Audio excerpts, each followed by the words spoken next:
take you through the highlights in the order of business this afternoon. Is that there will be a procedural motion. This is a motion by the Leader of Majority on the reduction of the publication period for a specified bill. And the proposal is that the publication period for the Elections Amendment Bill be reduced from 14 days to 5 days. Also lined up before the floor this afternoon is the Elections Amendment Bill, a bill originating from the National Assembly, Bill number 3 of 2022 by the Leader of Majority, and the bill, among others, seeks to amend clauses in the 2011 Act, that is the Elections Act 2011, and some of the proposals that are proposed in the bill is that some clauses be amended. And some of the clauses, just to highlight, is that Clause 20 seeks to amend Section 39 of the Act. This is to provide for the flow of the electoral results. This is for a presidential election from a presiding officers to the Commission. Clause 21 seeks to amend Section 44A of the Act to provide for the complementary mechanisms for voter identification as well as matters transmission of the elections results. Clause 22 seeks to amend Section 74 of the Act to provide for a time limit of only 48 hours for lodging of an electoral dispute with the Commission. And Clause 23, further seeking to amend Section 75 to provide that the decision of the High Court, this is on an appeal on the election of a member of the County Assembly, shall be final. Also lined up for tabling a couple of bills originating from the Senate that will be read for the first time before the floor of the House this afternoon. And just mention a couple of them is the Cooperative Societies Amendment Bill, a bill by the Chairperson, Departmental Committee on Matters Trade, Industry and Cooperatives. The Natural Resources Benefit Sharing Bill, Senate Bill number 25 of 2020. The Kenya Sign Language Bill, Bill number 5 of 2021, by the Chairperson, Departmental Committee on Matters Sports, Culture and Tourism. The County Hall of Fame, Bill number 9 of 2021, also from the Chairperson on Departmental Committee on Sports, Culture and Tourism, is also set to be read for the first time before the floor. The Leader of Majority will also be moving a motion on the approval of calendar of the House for the 6th session that pursuant to the provisions of Standing Orders number 28. The House approves the calendar for the National Assembly. This is in regards to regular sessions for the 6th session, the year being 2022, as contained in the particular schedule. The Speaker of the National Assembly, Justin Muturi, is currently on your screens. He just stepped into the chamber and are now be handing you over for the live broadcast. Enjoy your viewing. My name is Gladys Mungai.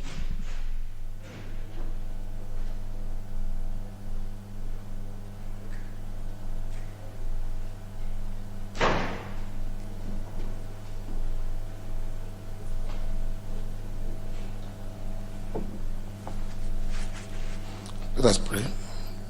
Almighty God, who in your wisdom and goodness have appointed the office of leaders and parliaments for the welfare of society and the just government of the people, we beseech you to behold with your abundant favor us, your servants, whom you've been pleased to call to the performance of important trusts in this republic.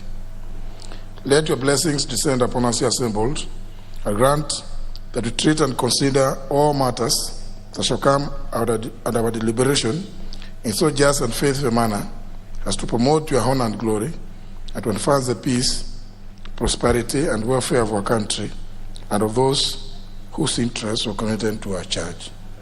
Amen.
Can you ring the quorum bell? We don't have.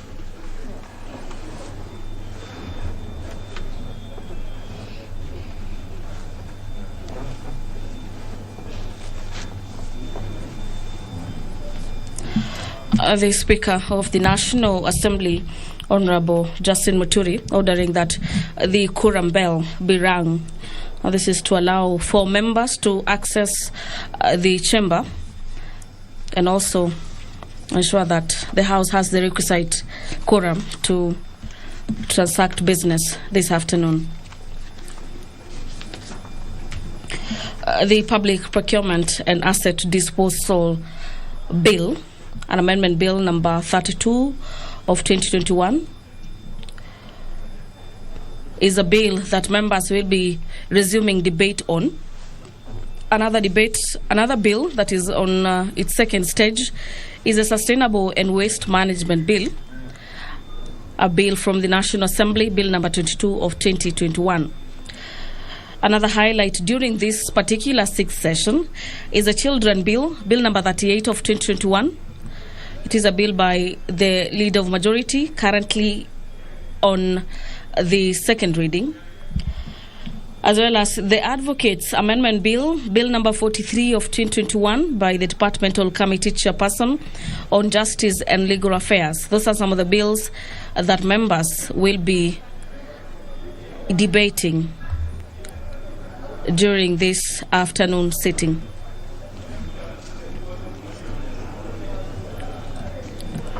Very well. We now quorate. We can proceed. Order number 1, administration of oath. Order number 2, communication from the chair.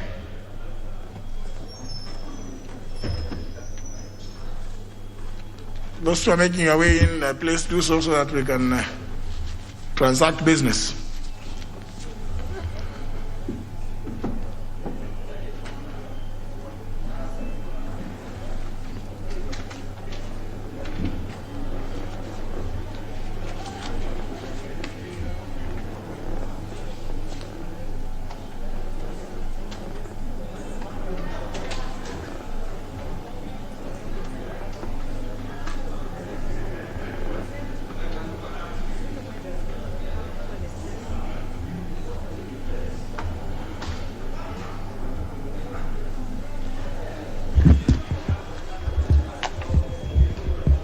Now, honour members,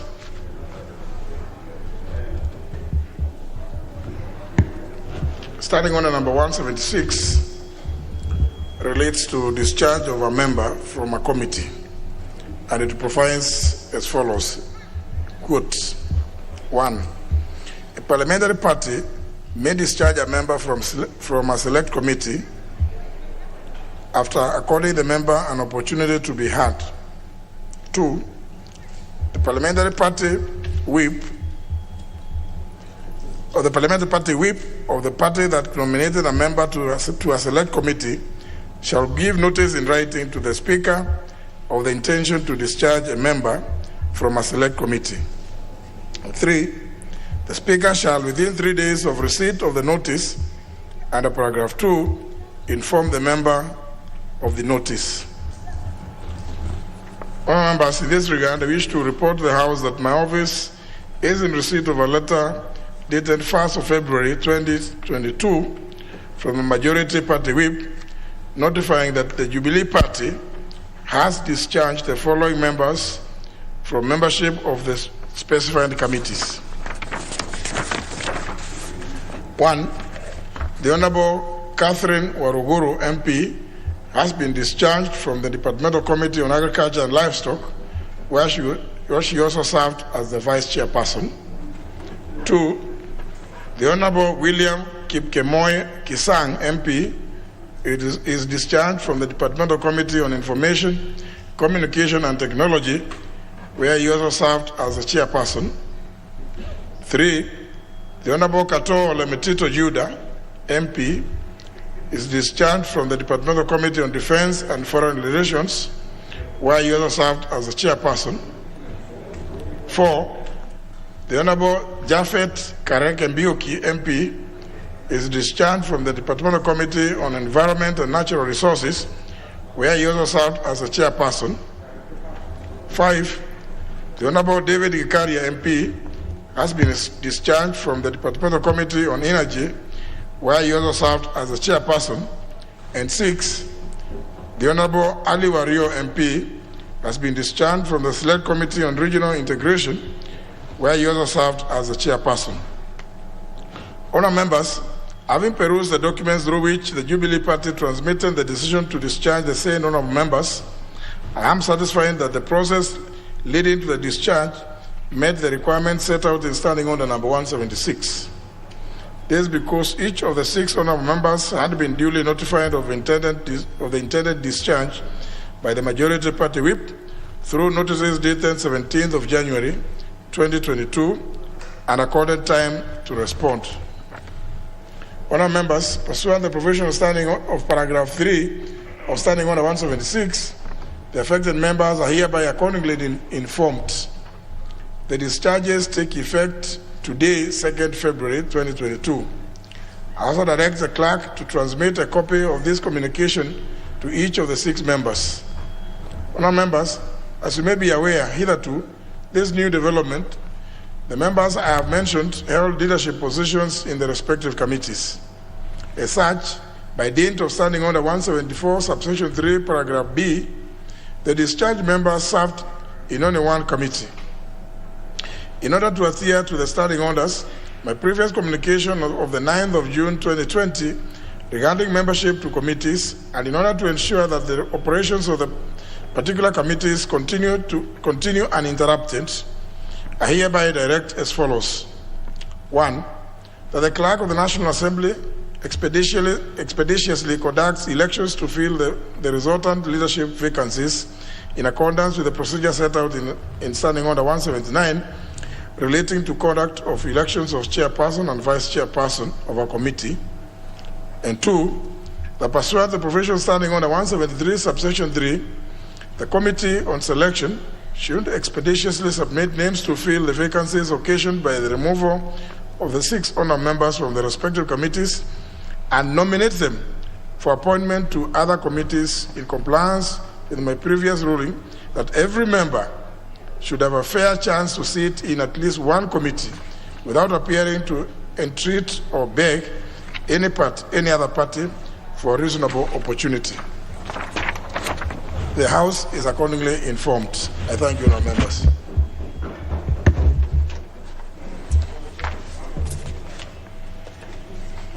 Order number 3, messages.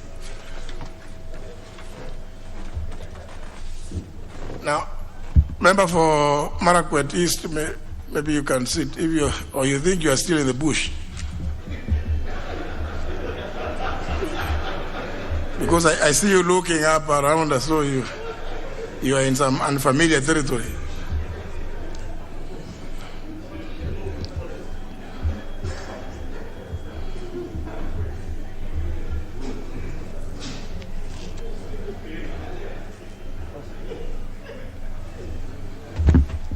Very honourable members, it's a message from the Senate. Pursuant to the provision Standing Order 41, I wish to report to the House that I have received 8 messages from the Senate regarding its passage of the following 8 bills. 1, the Natural Resources in brackets Benefits Sharing Bill, Senate Bill number 25 of 2020. 2, the Cooperative Societies Amendment Bill, Senate Bill number 11 of 2020. 3, the County Vocational Education and Training Bill, Senate Bill number 6 of 2021. 4, the Prompt Payment Bill, Senate Bill number 16 of 2021. 5, the Startup Bill, Senate Bill number 1 of 2021. 6, the County Hall of Fame Bill, Senate Bill number 9 of 2021. 7, the Kenya Citizenship and Immigration Amendment Bill, Senate Bill number 33 of 2021. And 8, the Kenyan Sign Language Bill, Senate Bill number 5 of 2021. Honourable members, the first message relates to the passage of the Natural Resources in brackets Benefit Sharing Bills published via Kenya Gazette Supplement number 197 of 19th November 2020.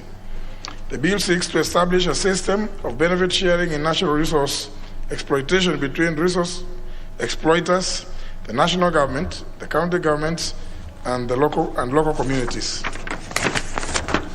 The second message is in respect of the passage of the Cooperative Societies Amendment Bill, published via Kenya Gazette Supplement number 142 of 10th August 2020, which seeks to amend the Cooperative Societies Act number 12 of 1997 so as to align it to the Constitution of Kenya 2010 by setting out functions of the national government and the county governments in relation to governance of cooperative societies.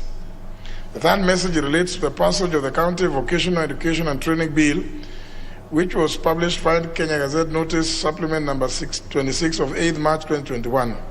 The bill seeks to provide a framework for the establishment of systems for the administration of vocational education and training within a county. Honourable members, the fourth message relates to the passage of the Prompt Payment Bill, which was published via Kenya Gazette Supplement number 36 of 12th March 2021. Amongst other provisions, the bill seeks to provide for prompt payment for the supply of goods, works, or services. The fifth message is in respect to the passage of the Startup Bill, which was published via Kenya Gazette Supplement number 9 of that February 2021. The bill seeks to provide a framework to encourage growth and sustainable technological development and new entrepreneurship employment to create a more favorable environment for innovation to attract Kenyan talents and capital. Our members, the sixth message relates to the passage of the County Hall of Fame Bill, published via Kenya Gazette Supplement number 29 of 8th March 2021. The bill seeks to establish a County Hall of Fame in each county as an avenue through which the county governments shall bestow honor on individuals within their respective villages and counties, acclaimed as being outstanding, exceptional, or illustrious in any profession or activity. The seventh message is in respect to the passage of the Kenyan Sign Language Bill, which was published via Kenya Gazette Supplement number 25 of 25th, number 25, dated 8th March 2021, and proposes to give effect to Article 7, Clause 3, Paragraph B of the Constitution on the promotion and development of the use of the Kenyan Sign Language, and to also give effect to Article 54, Clause 1, Paragraph D of the Constitution, to provide for the inclusion of sign language in education curriculum, and to provide for the use of language in legal proceedings.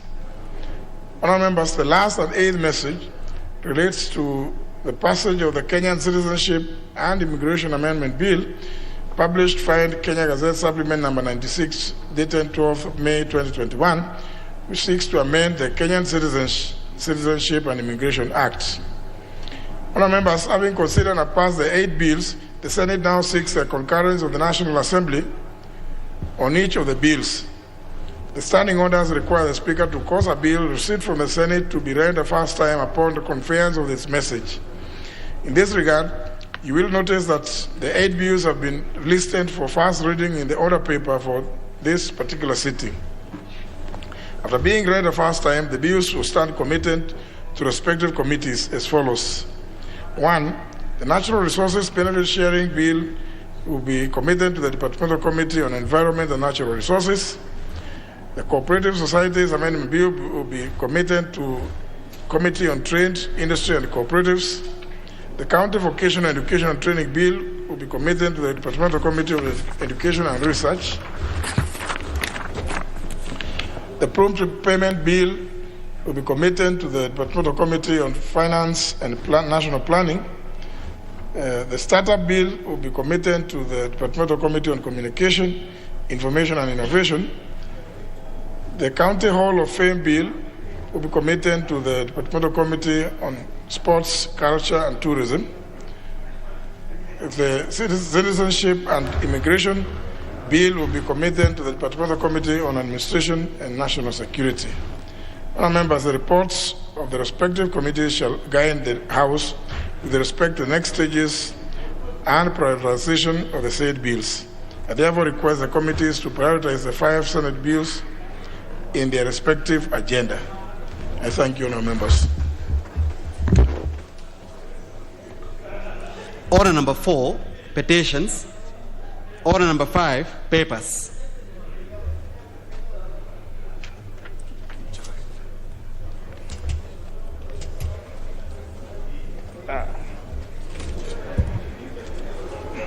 Honourable Speaker, I beg to lay the following papers on the table of the House today, Wednesday, the 2nd of February, 2022, afternoon sitting. 1. Reports of the Auditor General and financial statement in respect of the following institutions for the year ended 30th of June 2021 and the certificates therein. The State Department of Livestock, Petroleum Development Fund, Kenya Citizens and Foreign Nationals Management Service, and the Veterinary Services Development Fund. Number 2, the report of the Auditor General and financial statement in respect of the following institutions for the year ended 30th of June 2020 and the certificates therein. Kasarani Technical and Vocational College, Kenyatta University Teaching Referral and Research Hospital, the National Water Harvesting and Storage Authority, Energy and Petroleum Regulatory Authority Staff Mortgage and Car Loan Scheme, the Kenya Airports Authority, Assets Recovery Agency, the University of Nairobi Press, and the Agri and Cooperative Training and Consultancy Services Limited. Number 3, the reports of the Auditor General and financial statements in respect to the following institutions for the year ended 30th of June 2019 and the certificates therein. The National Irrigation Board, the Western Kenya Rice Mills Limited, National Museums of Kenya, Mwea Rice Mills Limited, Gatanga Technical and Vocational College, the National Cereals and Produce Board, National Environment Management Authority, Tourism Research Institute, the Tourism Regulatory Authority, Imarisha Naivasha Trust, Agricultural Development Corporation, Murika Technical Training Institute, Mukoroini Technical Training Institute, Michuki Technical Training Institute, Coast Institute of Technology, the Coast Water Works Development Agency, and St. Joseph's Technical Training Institute. And lastly, the reports of the Auditor General and financial statements in respect to the following institutions for the year ended 30th of June 2018 and the certificates therein. Imarisha Naivasha Trust and Mukoroini Technical Training Institute. Thank you, Honourable Speaker. Fred, next order. Order number 6, notices of motion. Honourable Kamket. Mr. Speaker, sir, I beg to give notice of the following motion. That this House adopts the report of the Committee on Delegated Legislation on its consideration of the Fiber Crops Regulations 2020 laid on the table of the House on Tuesday, November 17, 2020, and pursuant to Section 18 of the Statutory Instruments Act 2013, and Standing Order number 210-4B, annuls in entirety the Fiber Crops Regulations 2020 Legal Notice number 120 of 2020. Number 2, Mr. Speaker, sir, I also beg to give notice of the following motion. That this House adopts the report of the Committee on Delegated Legislation on its consideration of the Public Finance Management Biashara Kenya Fund Regulations 2021, the Public Finance Management Uwezo Fund Revocation Regulations 2021, the Public Finance Management Women Enterprise Fund Revocation Regulations 2021, and the Public Finance Management Youth Enterprise Development Fund Revocation Regulations 2021, laid on the table of the House on Tuesday, September 21, 2021, and pursuant to the provisions of Section 18 of the Statutory Instruments Act 2013, annuls in entirety, number 1, the Public Finance Management Biashara Kenya Fund Regulations 2021, published as legal notice number 55 of 2021. 2, the Public Finance Management Uwezo Fund Revocation Regulations 2021, published as legal notice number 56 of 2021.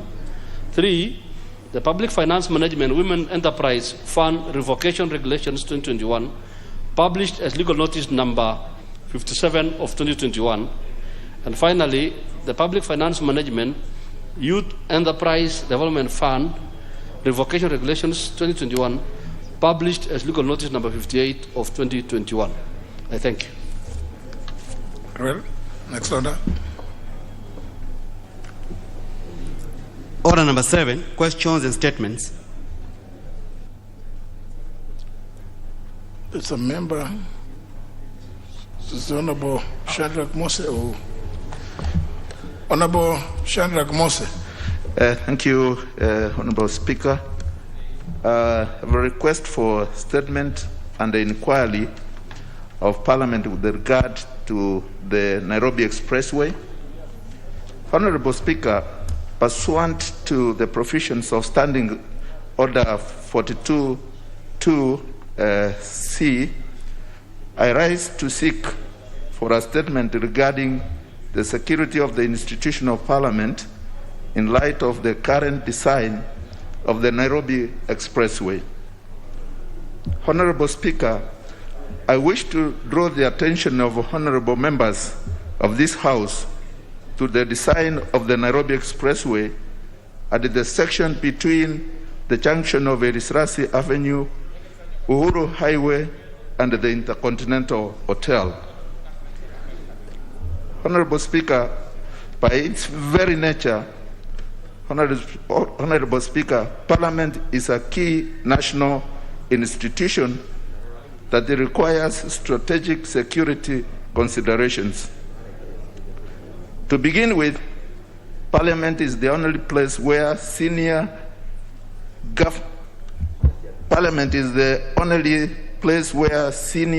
state officers convene at the same time with the institution, further hosting the entire state officers. Honorable Speaker, where senior state officers convene at the same time with the institution, further hosting the entire state officers. Further hosting the entire government branch, including the President, the Deputy President, Speaker of both Houses, the Chief Justice, the Cabinet, the military top leadership, and the other leaders during the State of the Nation address by His Excellency the President and other national functions.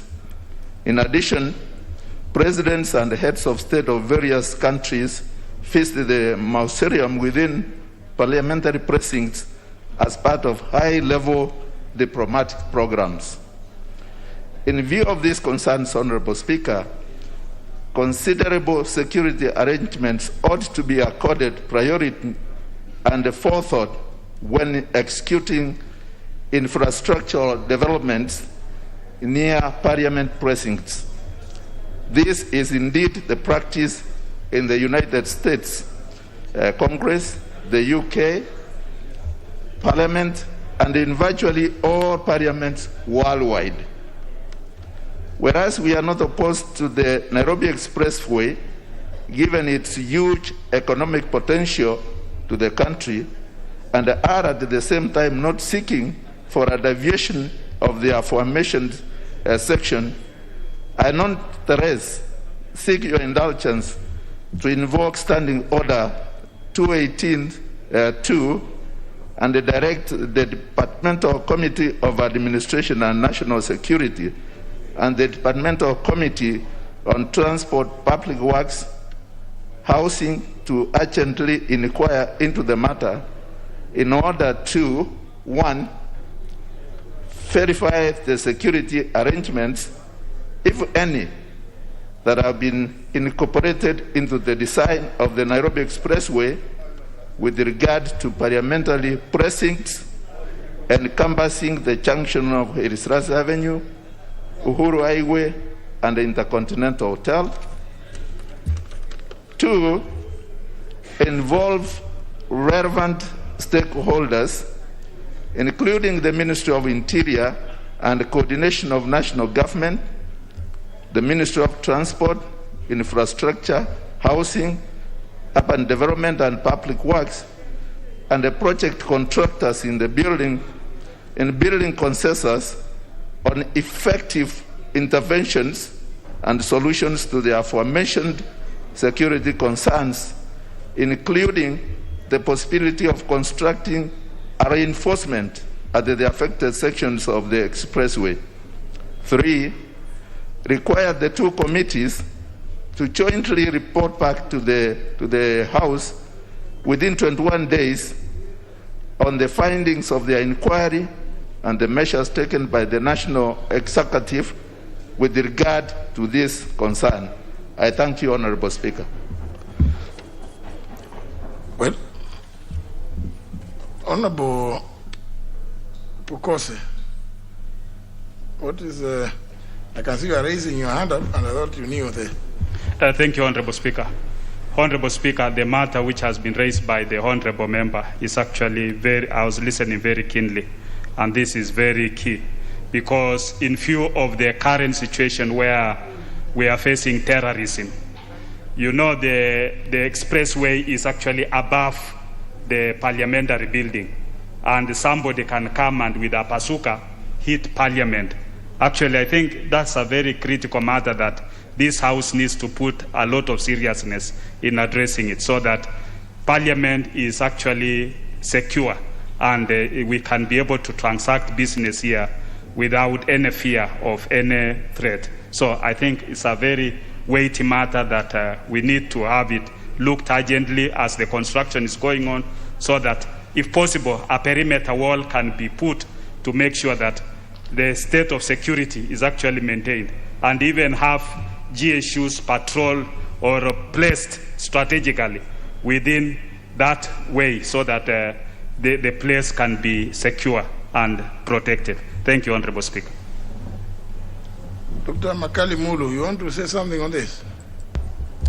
Yeah, thank you, Honorable Speaker. Honorable Speaker, I really want to take this time to thank Honorable Mose for this important request for a statement or an inquiry into this matter. Honorable Speaker, when you look at what is happening, the other day, Honorable Speaker, I was in my office and I was just trying to, I am in the 6th floor of Continental House. I was just trying to see what is happening outside along the road. And when you look at what is happening, Honorable Speaker, you can see the side wall of the road is actually not high enough. So you can easily stand and it's at the chest level. And I was just imagining if somebody stood there and targeted Parliament. I don't know what will happen. And you know, Honorable Speaker, we are aware that in the past there has been attempts. And I think really we need to take this matter very seriously. So, Honorable Speaker, I think really the two committees, I would urge the chairpersons of those committees to convene as soon as possible, summon the relevant senior officers, and see how this matter can be addressed, Honorable Speaker. Because, Honorable Speaker, there could be some State of the Nation address again this year. And if it happens, I'm imagining where we'll be having the President in the House, we have the Chief Justice in the House, Honorable Speaker, you are there seated there, and we have the Chiefs of Security seated here. Honorable Speaker, you can see the kind of threat will be, the kind of risk we'll be exposing ourselves into. And I think really, that is not really a huge request. To me, it's a reasonable request that before the road is completed, if there's need to make an adjustment, either technically or I don't know what they will do, but I think that matter should be taken seriously. And Honorable Speaker, more so for the area which has been mentioned. You know, as you go further to Nairobi West and the Westlands, there isn't such installation like Parliament. So I really urge that, Speaker, you consider time issues in terms of giving your direction so that we get this matter sorted. And we are all exposed. None of us is excluded. So with those remarks, Honorable Speaker, I must once more thank Honorable Mose for this kind of request. Okay, I think let's not debate it because I think it is a weighty matter. Honorable Dindi Nyoro. Thank you very much, Mr. Speaker. And I've listened to Honorable Mose very clearly.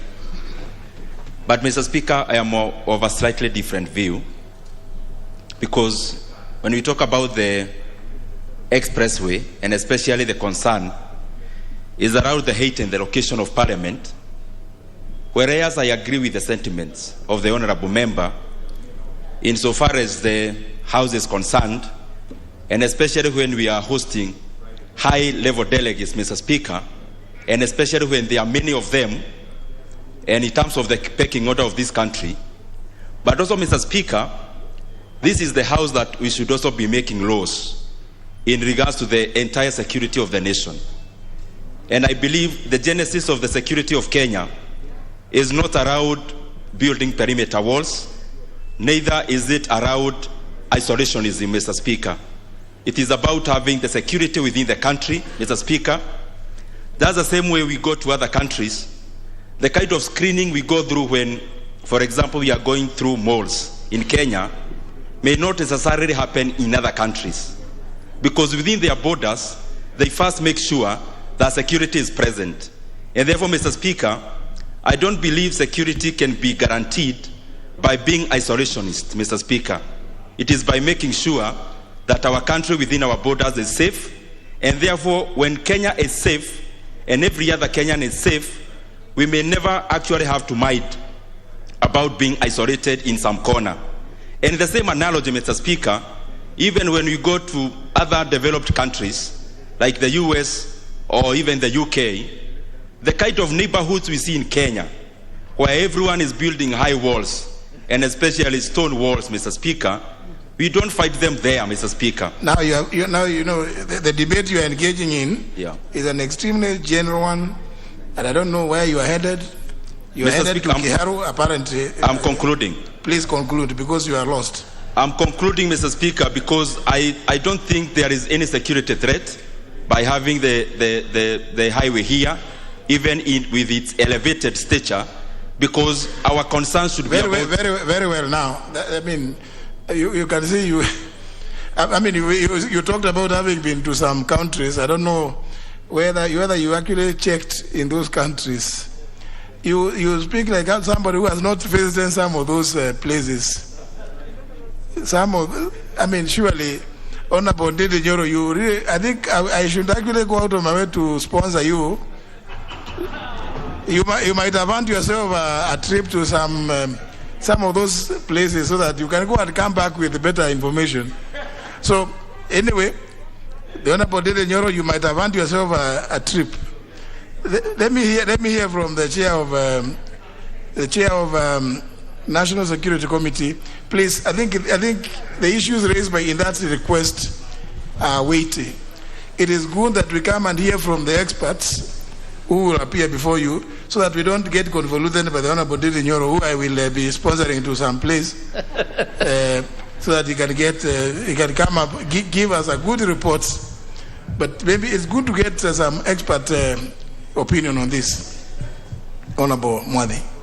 Thank you, Honorable Speaker. And from the onset, I accept that this is a weighty matter, and I want to believe it's timely. And just to state that towards the end of last year, I was in UK.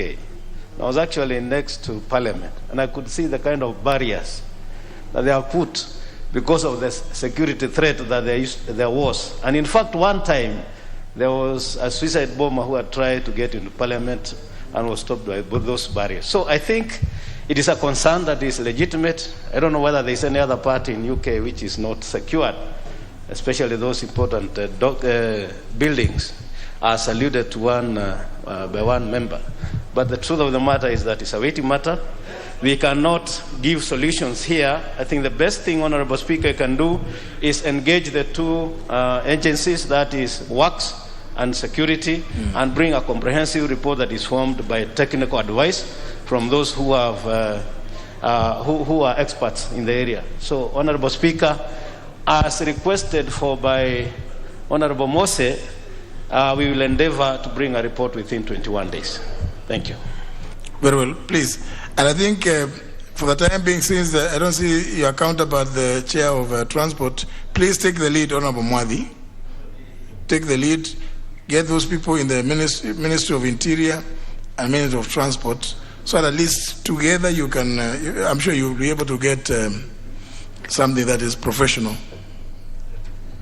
Thank you, Honorable. I'll take the lead, and I'll ensure we have at least something to present. By the end of the 3 weeks, we either have a comprehensive report or report the progress. Thank you, Honorable Speaker. Please try to give us something that is definitive. Next order.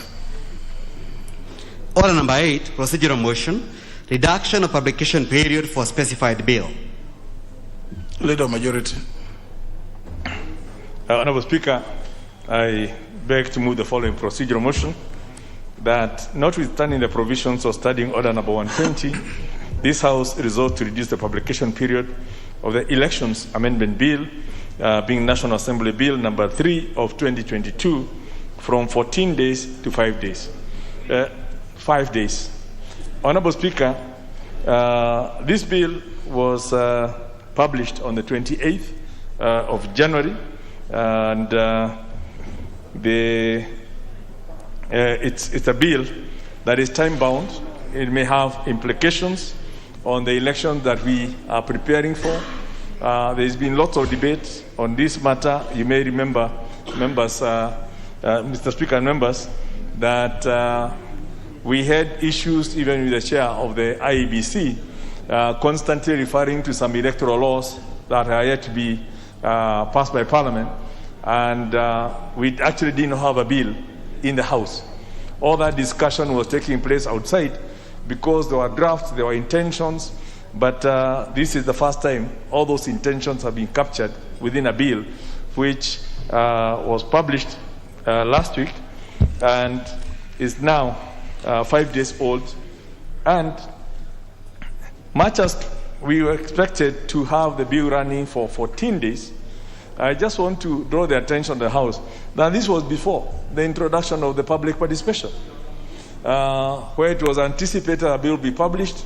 For 14 days, members of the public would know there's a bill, and then after first reading, the House would process it without reference back to the public. But now that we have 14 days of public participation, actually it does not make sense to have a bill published for 14 days, then after first reading, you then subject it to another 14 days for public participation. And I do hope, even as we amend our standing orders, that this will be one of the things we'll be removing, so that the bill can be read immediately after publishing, and then the 14 days kick off. So members will lose nothing by shortening the days, because we are going to have a public participation anyway, which is what was anticipated within the first 14 days. And it's a bill that I would also ask members to pay special attention to. It's more of a cleaning up of the various electoral laws because of election issues, because of court decisions that have been made, and aligning with calendars, and also aligning with some of the other issues that have happened in the last couple of months, including the passage of the PPA, to just ensure that matters are aligned properly. But for now, the issue is the procedural issue of just alignment in terms of the reduction of the 14 days to 5 days, so that we can then have it read the first time, and the process of public participation kicks in, and we can process this within this first session of the 6th session. I beg to move and ask the Honourable Wangwe to second. Honourable Wangwe. Thank you, Honourable Speaker. Honourable Speaker, I do second. Order, members. Order.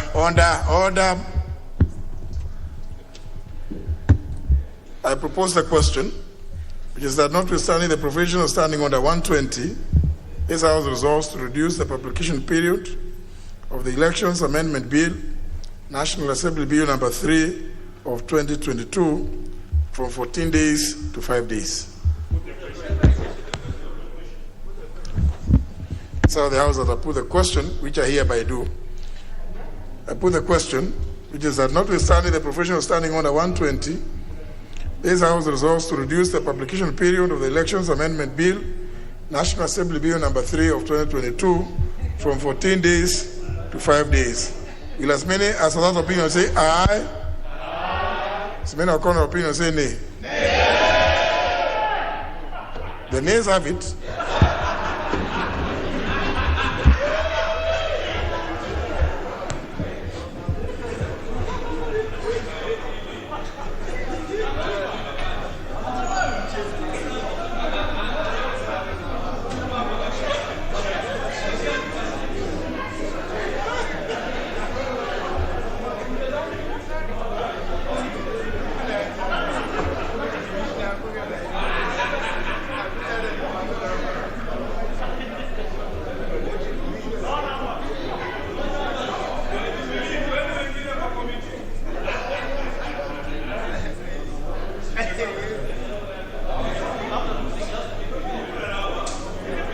30 members. Okay. Very well. The members standing claiming for a division, they have the numbers. I order that the division bill be rung. How many minutes? 10? For 10 minutes.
Well, the Speaker of the National Assembly, Honorable Justin Muturi, has just ordered for the bell to be rung to enable the House go into division following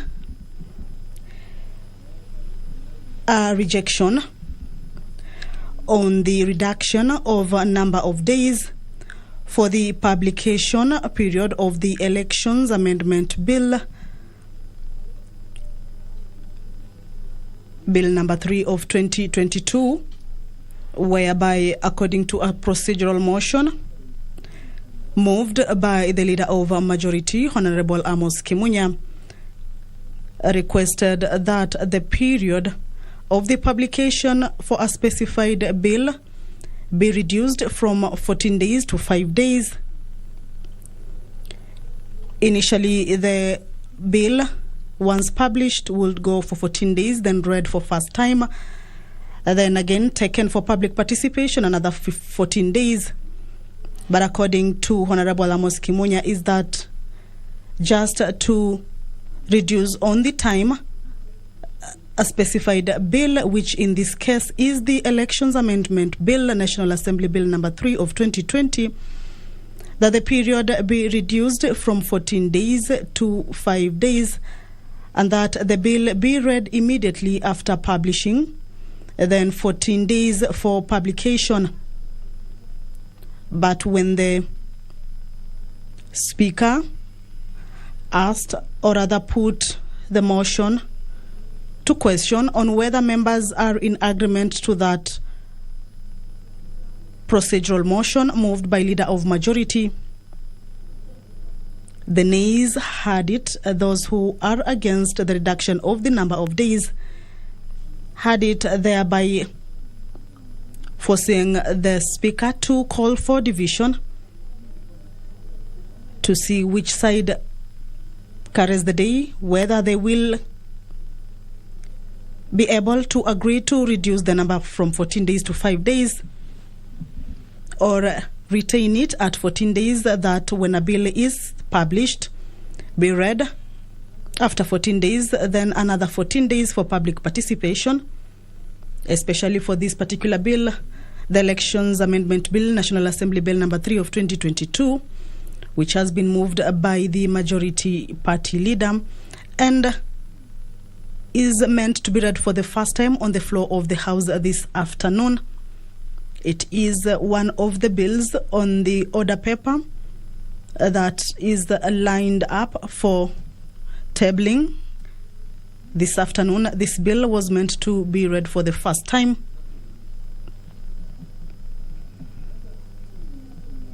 So the bell is being rung to enable the House go into division to see which way they will be deciding on this particular motion, this particular procedural motion moved by the Leader of Majority Party, Honorable Amos Kimunya.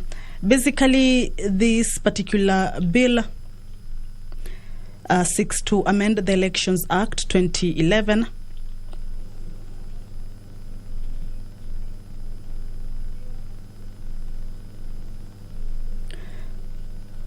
There are a number of clauses that have been proposed for amendment. For instance, Clause 2 of this bill seeks to amend Section 2 of the Act. This is the Elections Act 2011, in order to provide for a clearer definition of nomination and political party. This bill deletes the definition of nomination day in the Act. The bill also seeks to define the term registration of candidates in relation to selection and election of party candidates to cater for the inclusion of new provisions on conduct of party nominations, which are to be introduced into the Act. Clause 3 of this particular bill seeks to amend Section 5 of the Act, the Elections Act 2011, to provide that a person must present a valid Kenyan passport during registration as a voter.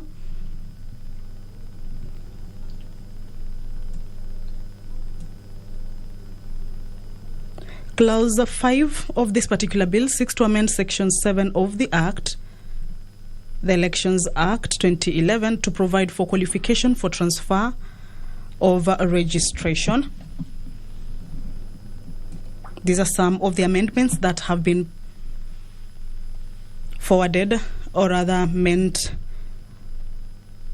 to be adopted or rejected in this bill, which seeks to amend the Elections Act 2011. It is a bill that is set to be tabled on the floor of the House this afternoon for first reading.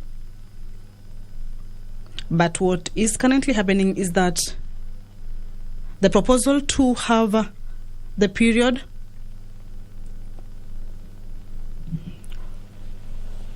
the publication period reduced from 14 days to 5 days on specified bills. Of course, the Elections Amendment Bill number 3 of 2021 being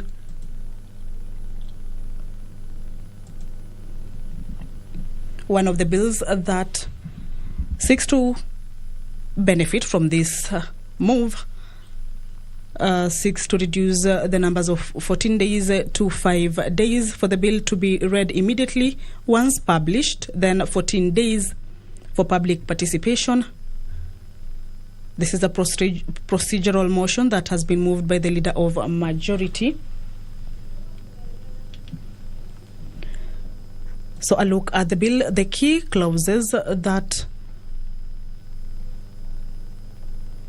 will be proposed for amendments on the Elections Act 2011. Clause 20 seeks to amend Section 39 of the Act to provide for the flow of election results for a presidential election from the presiding officer to the Commission.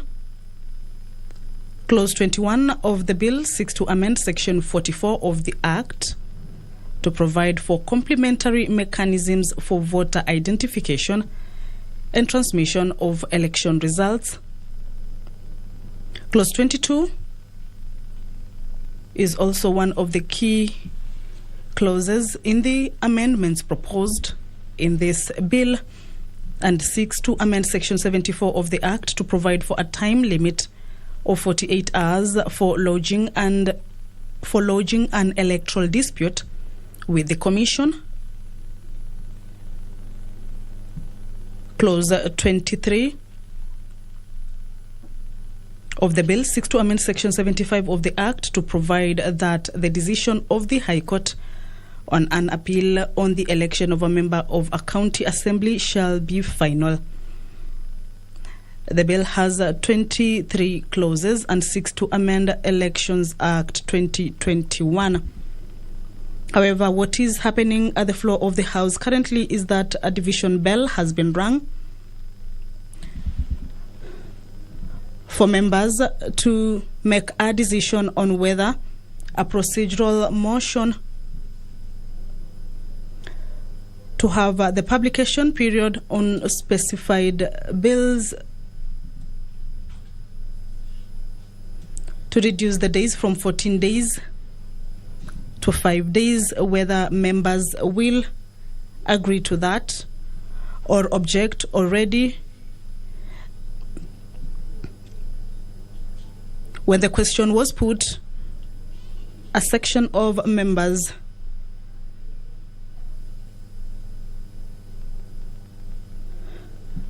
took sides,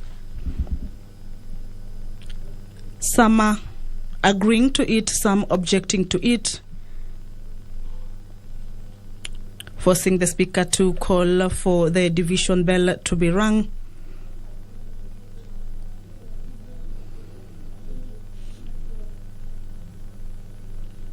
Previously, as had been said by the Leader of Majority, is that once a bill is published, it waits for about 14 days before being read, then another 14 days for public participation. However, the proposal on the floor of the House is that the days be reduced to 5, that the bill be read immediately.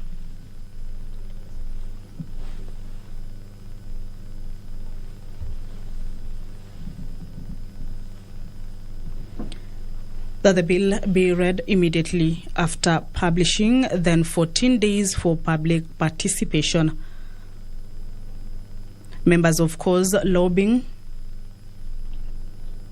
to see whether they will be agreeing to this reduction of days or object.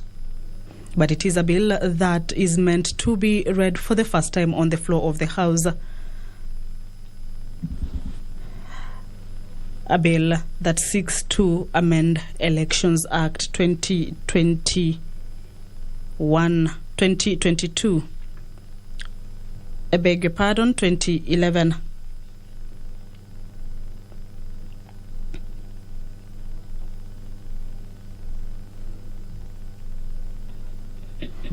This is the second sitting of the 6th session. And the key priority business on resumption of the 6th.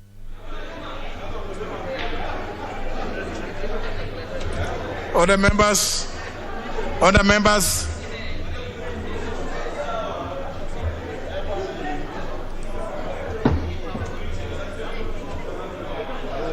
You read for them the steps.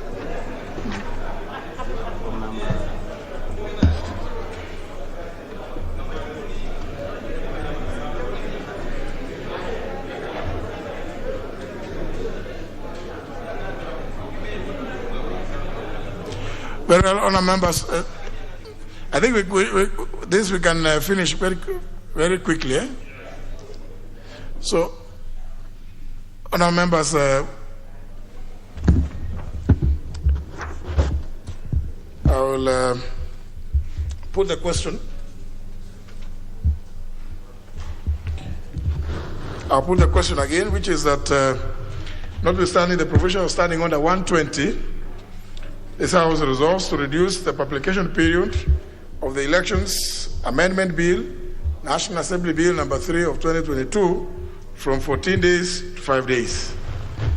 Honour members, I think with fast steps, if we can have everybody log out.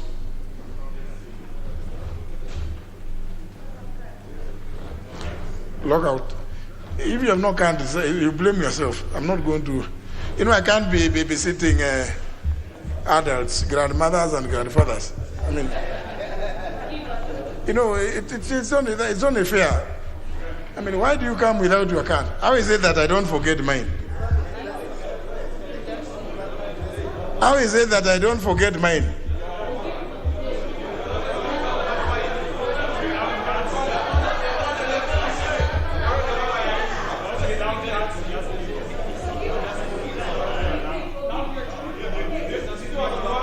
Now, honour members, see now you are causing unnecessary delays because how many members don't have their accounts? You know, And you see, this could be reflective of where you slept, where you spend your night.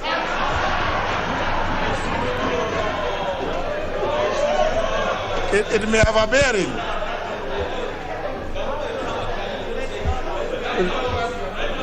Because the reason why, if you have one fixed place of abode, obviously when you are coming to the house, nevertheless, okay, listening to the pleas that have been made. Those without cards, please. Honorable Serem, you may not have been in Eldoret or in Nandi.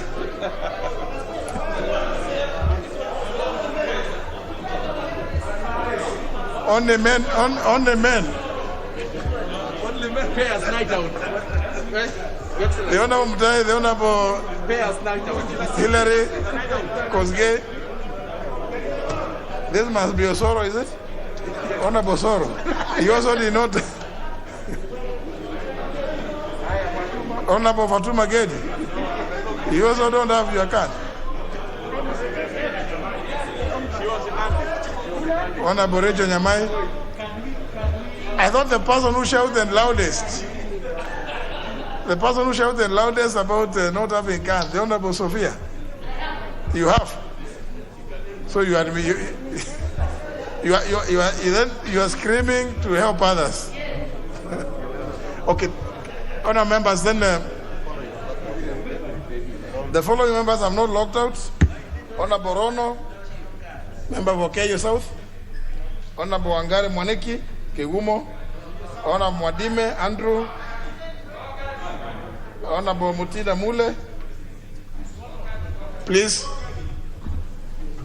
Is yours out? Perfect. Honourable members, I've already read out the question. Now, you may log in.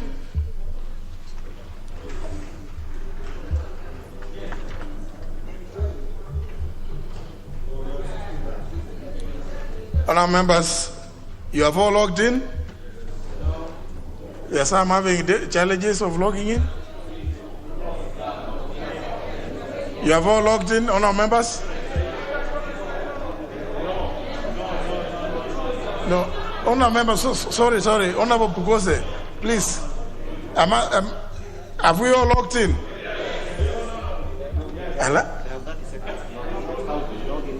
Yeah.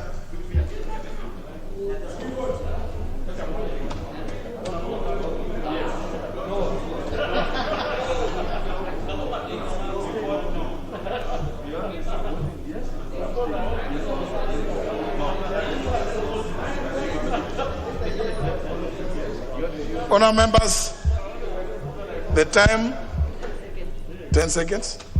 No, please, no, honourable members, please.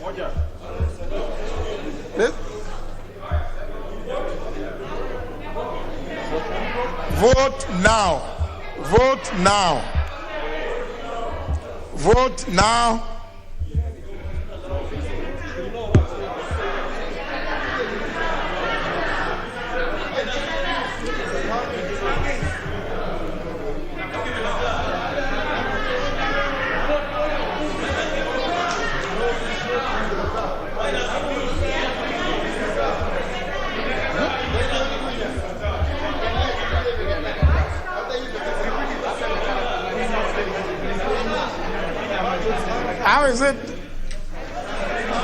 How is it, honourable members, when Mr. Jeroge helps you, it just means that you are not sufficiently literate or what?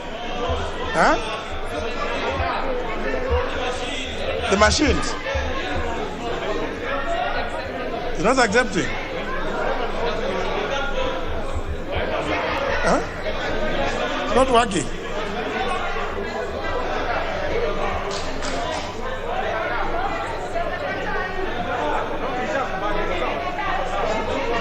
Not working? I think it's fair we repeat again. Most of them, the system is not working. Let's repeat again. If it reduces, we do manual. Okay, honourable members. of course, we need to be fair to everybody, because there's the clerk has confirmed that a number may not have worked. Can we log out? Can we log out again? Log out.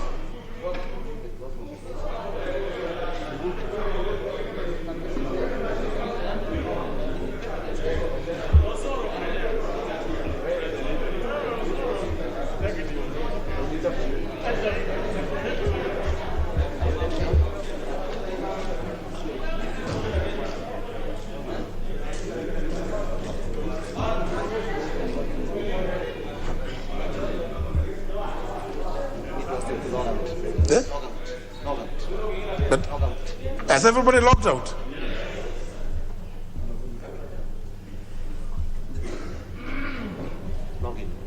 Log in.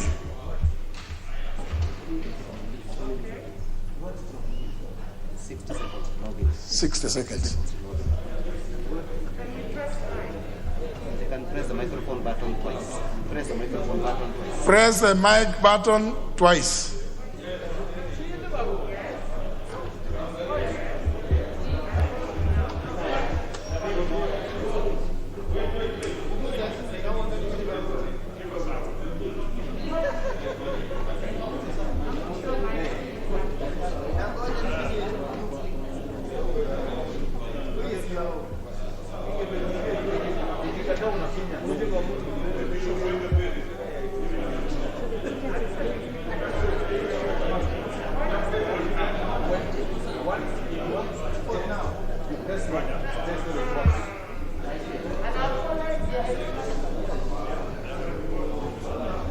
Yours is? Are you sure, Honorable Odebe? This one.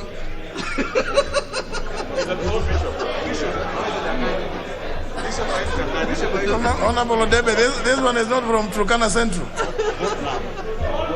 Vote now.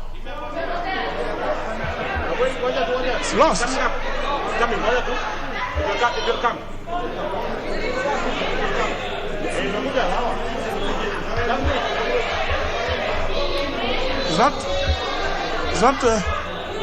It's not working.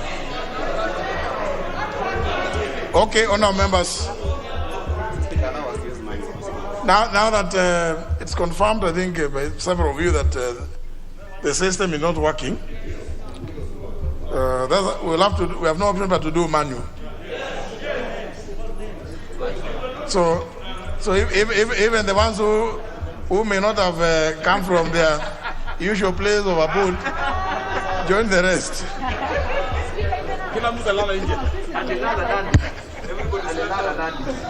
That's going to give us 4 tellers. 2 now. Now, honourable members, so that we can clear this one, because this is a very simple matter. Please just give us 4 tellers, 2 for the nays and 2 for the ayes. There's a professional naysayer called Honorable Pukose. Honorable Osoro.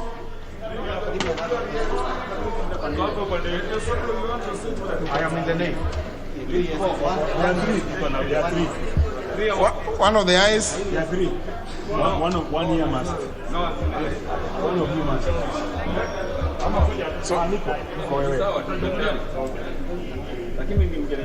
So Jeroge, do you want to call names? Yes, call names. Call names so you know how they vote. Yes, I want my officers to come sit here. Or can we just call out names so that people can... Yeah.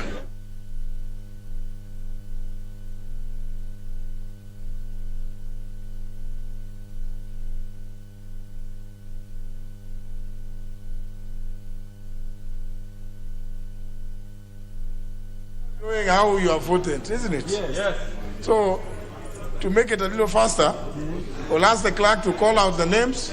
Yes. So that you vote one way or other, isn't it? Yeah? There's not so much secret about whether you are voting no or voting yes. Sidio? After all this, I mean, it's about whether you want to reduce the publication period or not. If you vote no, you just add another 9 days. If the nays win, you just add another 9 days. If the ayes have it, you still go to public participation. Either way is okay. So there's no need of you feeling shy about which way you vote. Let even the villagers know that you have exercised your right one way or other. Yes. So, Mr. Jiroga, are you ready? So the tellers, please check that. Tell us, Honorable Soro, you know you're just mama kama maua ni kuangalia when a name is called that it is ticked where it was where exactly where the voter has indicated. Yeah, so that we don't say people yangu iliibiwa sijui nini ama ilikuwa nusu. So we are ready? Yes. Okay, honorable members. Abdi Yusuf Hassan. Just say which way you are voting. There's a mic there. There's a mic where you are. There's a mic. Please, let's not waste time. There's a microphone. Honor members, you don't need to wake up to rise from where you are. You'll be given a mic. Just stand up and vote whichever way. Yes. Abdullahi Major Retired Bashir. Abur Paul. Adagala Beatrice Kahai. Adan Safia Sheikh. Ahmed Shakil Ahmed Shabir. Alpha Miruka Ondieki. Ali Adan Haji. Ali Amin Dedi Muhammad. Ali Fatuma Gedi.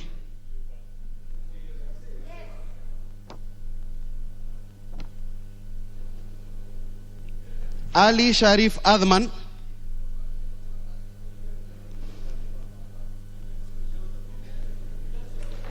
Aluoch John Olago.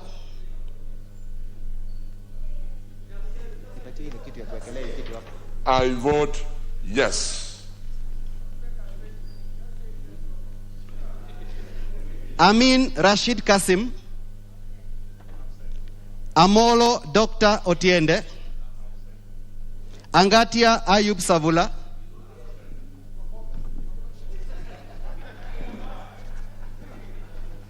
Angwenyi Jimmy Nur Ondieki. Arama Samuel. Aramat Lemanken. Arati Paul Simba. Arbele Marcelino Malimo.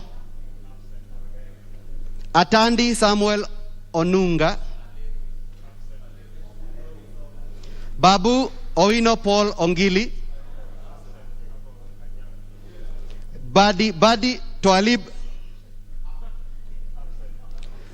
Baya Owen Ya. Bore Florence CK. I vote no. Bowen David Kangogo.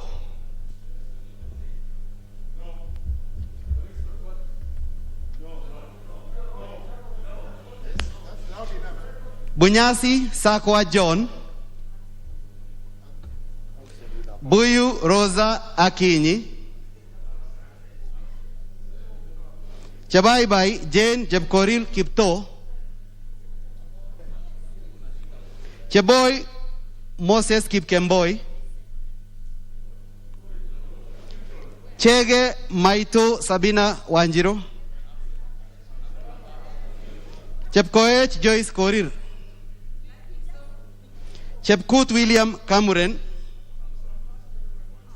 Chepkoni Charity Kadhambi. Cheruyot Gladwell Jesire. Chesebe Fred Kapondi.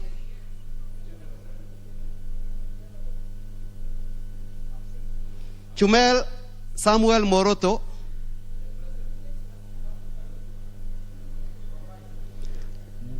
Dawood Abdul Rahim,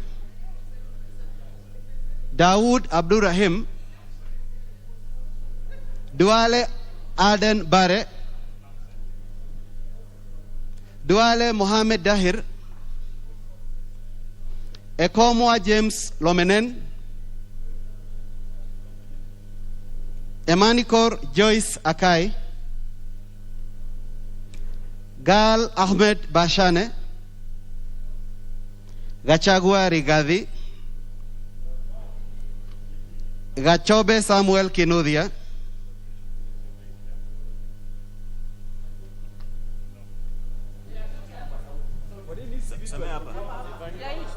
Gachobe Samuel Kinudia.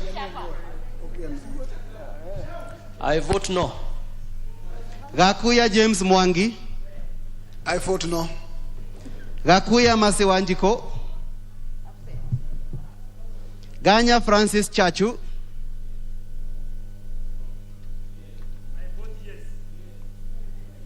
Garane Mohamed Hire. Gati Denita. Gikaria David.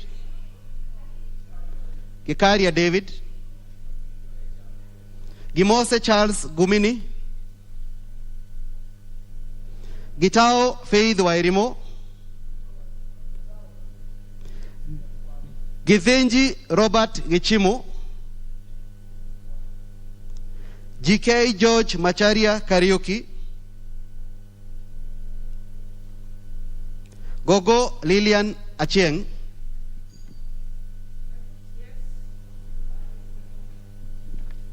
Gure Anab Mohammed,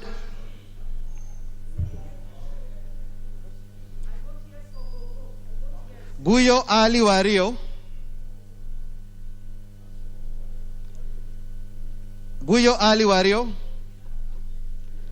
Hassan Amina Gedo, Hassan Kuloma Alim, Hassan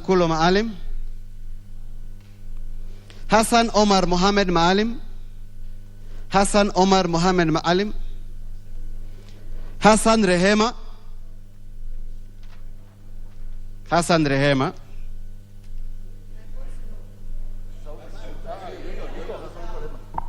I vote no. Hassan Zulekha Juma,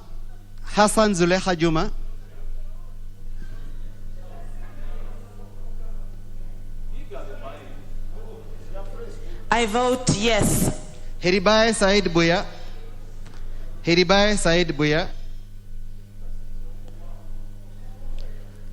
Hulufo Hassan Oda,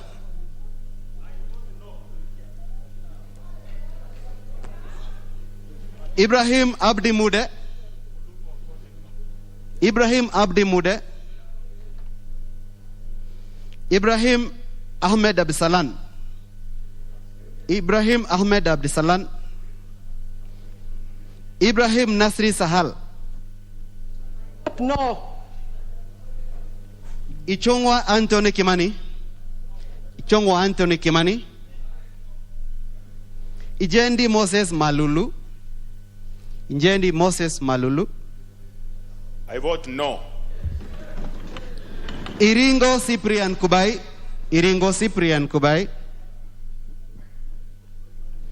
Jaldesa Rehema Dida, I vote no. Jango Patrick Kimani Wainaina, Kabeabea Jospat Gichunge Mwirabua,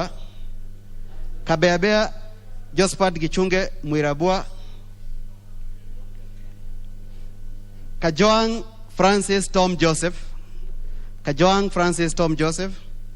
Kaluma George Peter Opondo,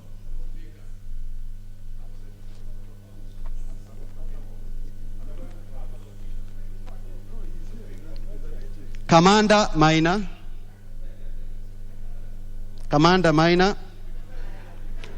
Kamene Joyce,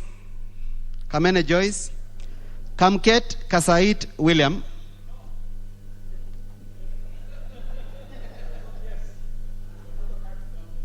Kamket Kasait Yes, William. sir. Yes, yes. Kamuren Charles. Kamuren Charles. Kanchori Elijah Memusi. Kanchori Elijah Memusi. Kandie Joshua Chepiegon. Kandie Joshua.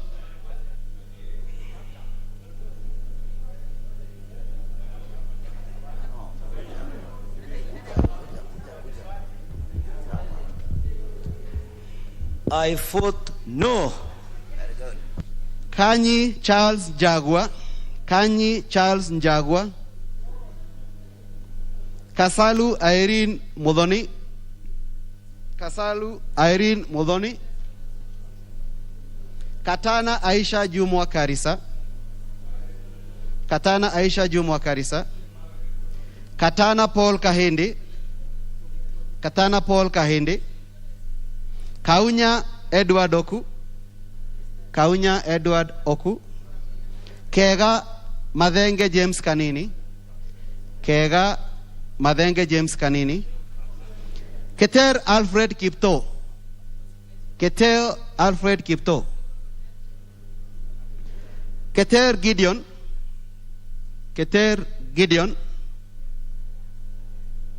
Keinan Welihe Adan. Kedan Welihe Adan. Kiai Anthony Githiaka. Kiai Anthony Githiaka. Kiaraho David Jogona. Kiaraho David Jogona. Kibe Ani Wanjiko. Kibe Ani Wanjiko. Kibunguchi Enoch Wamalwa. Kibunguchi Enoch Wamalwa. Kigano Clement Muturi. Kigano Clement Muturi. Kehara Jane Jerry Wanjiro. Kehara Jane Jerry Wanjiro. Kehara Peter Kemari. Kehara Peter Kemari. Kilonzo Charles Mutavi. Kilonzo Charles Mutavi. Kimani Francis Kuria. Kimani Francis Kuria.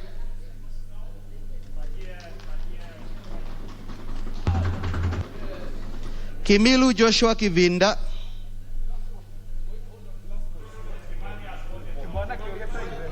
Okay, last vote again. Kimani Francis Kuria. I vote no.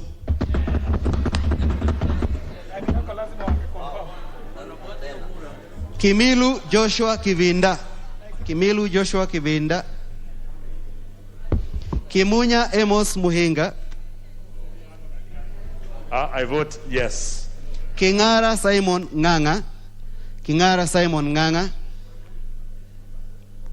Kingi Michael Thoya. Kingi Michael Thoya.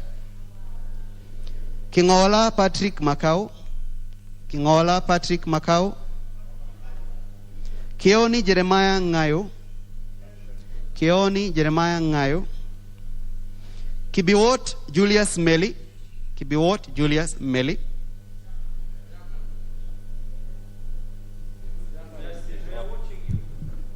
I vote no. Kipkoril William Cheptumo. Kipkoril William Cheptumo.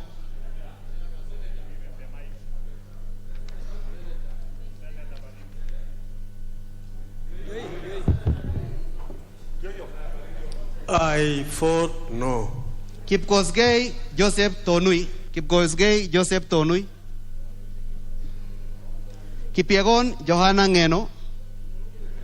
Kipiegon Johanna Ngeno.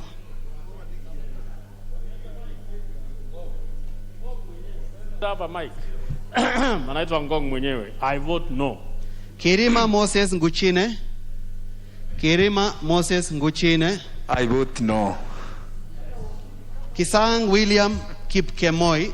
Kisang William Kipkemoi. Kitayama Marwa Kemero Maisori. Kitayama Marwa Kemero Maisori. Kiti Richard Ken Chonga.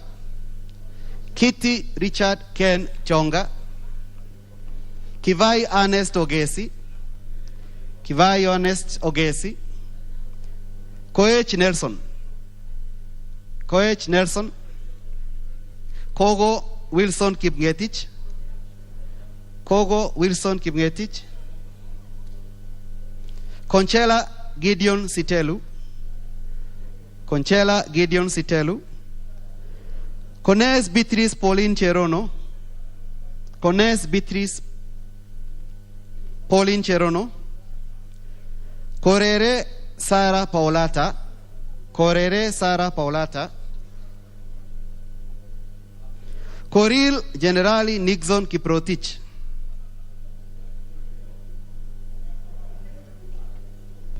I vote no.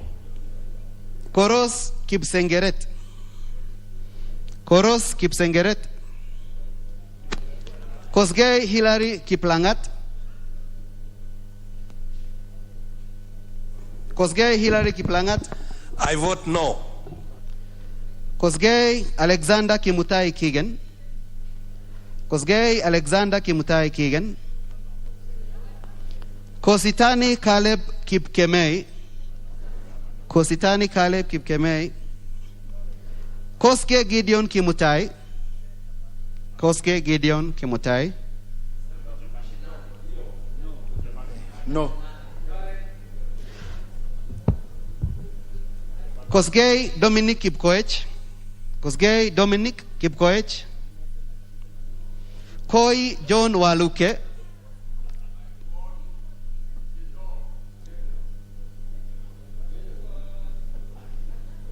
Kuria Moses Kiarie,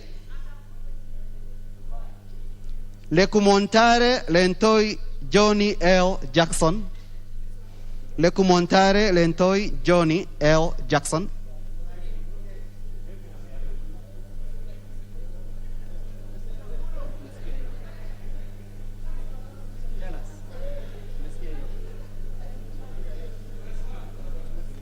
Letoimaga Alois Musa, Letoimaga Alois Musa,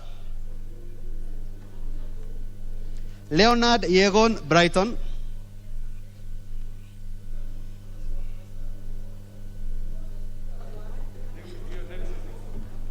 I vote no. Leshomo Mason, Leshomo Mason, Lesonet Moses, Lesonet Moses, Lesuda Josephine Naisula, Lesuda Josephine Naisula, Limo Kirui Joseph, Limo Kirui Joseph, Yeah, I vote no. Liza Chelule Chepkorir, Liza Chelule Chepkorir, Lachakapong Peter, Lachakapong Peter,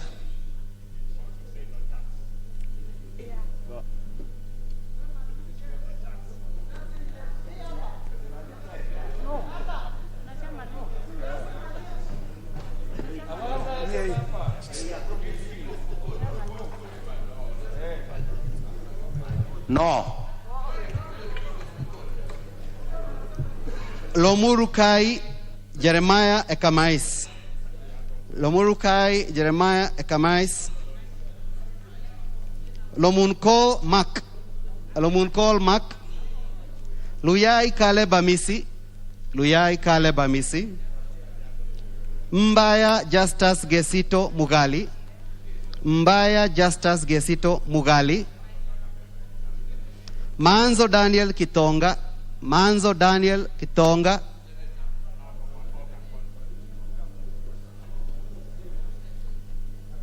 Mabonga Moses Wekesa Mwambu, Mabonga Moses Wekesa Mwambu, Manje Joseph Wadigo, Manje Joseph Wadigo, Maoka Richard Maore, Maoka Richard Maore, Mariro Patrick Kariuki,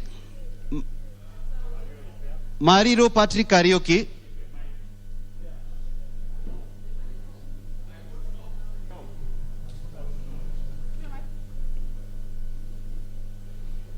Maritime Silvanus. Maritime Silvanus. Masada Alfred Agoi. Masada Alfred Agoi. Masara Peter Francis. Masara Peter Francis. Mawadhe Julius Musili. Mbai Nimrod Mbithuka. Mbai Nimrod Mbithuka. Mbalu Jessica Nduku Kiko. Mbalu Jessica Nduku Kiko. Mbarile Cecily. Mbarile Cecily. I vote no. Mbiuki Japheth Miriti Kareke. Mbiuki Japheth Miriti Kareke. Mbogo Alimenza. Mbogo Alimenza. Mboko Mishi Juma Hamisi. Mboko Mishi Juma Hamisi. Bonnie David Mwalika. Bonnie David Mwalika. Mbui Robert. Mbui Robert. Milemba Jeremiah Omboko. Milemba Jeremiah Omboko.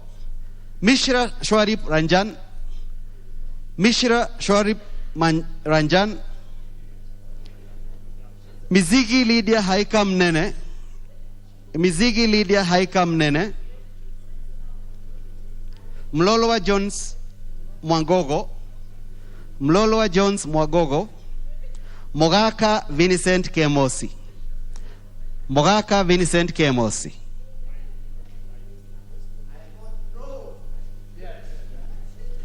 Mohammed Abdukaim Osman. Mohammed Abdukaim Osman. Mohammed Ahmed Kolosh. Mohammed Ahmed Kolosh.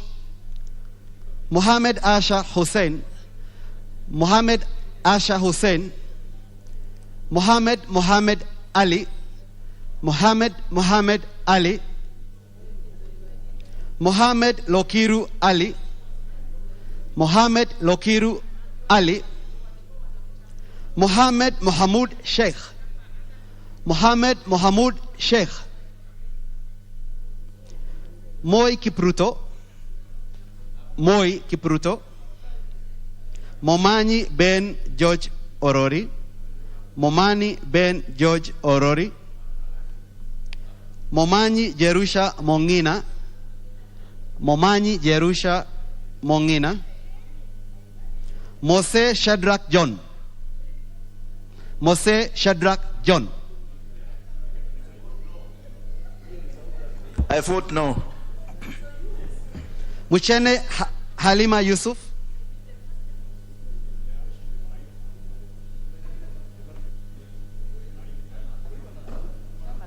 I vote no. Muchira Michael Mwangi. Muchira Michael Mwangi. Mugambi James Gichuki. Mugambi James Gichuki. Muhanda Elsie Busihile. Muhanda Elsie Busihile. Mkhwana Titus Hamala. Mkhwana Titus Hamala. Mokuha Gabriel Kago. Mokuha Gabriel Kago. Mule Stephen Mutinda. Mule Stephen Mutinda.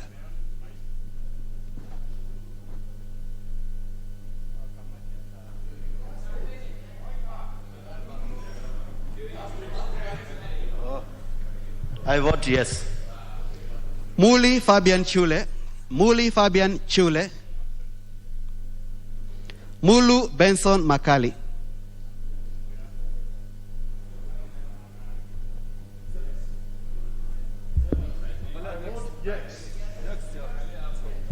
Muliungi. Yeah, I do vote yes. Muliungi Gideon Mutemi. Muliungi Gideon Mutemi. Mumo Rose Museo. Mumo Rose Museo. Munyaka Victor Kioko. Munyaka Victor Kioko.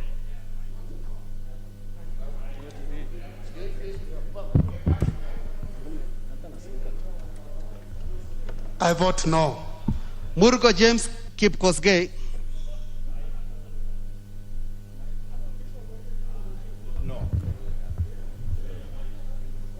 You want me to repeat?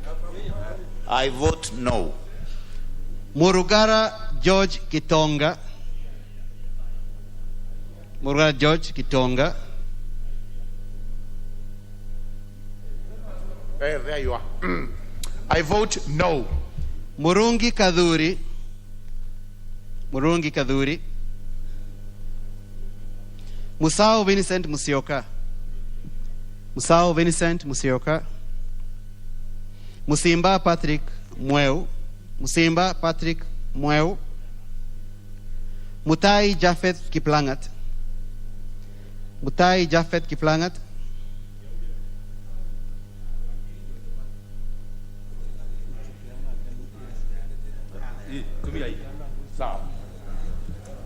I vote no. Mudhama Stanley Muiruri. Mudhama Stanley Muiruri. Mutua Didmas Wekesa Barasa.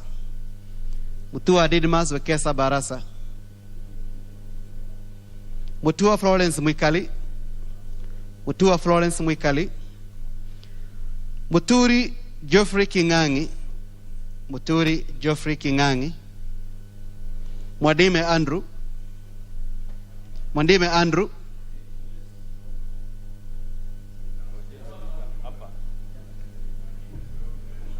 I vote yes. Mwakuona Danson Mwashako.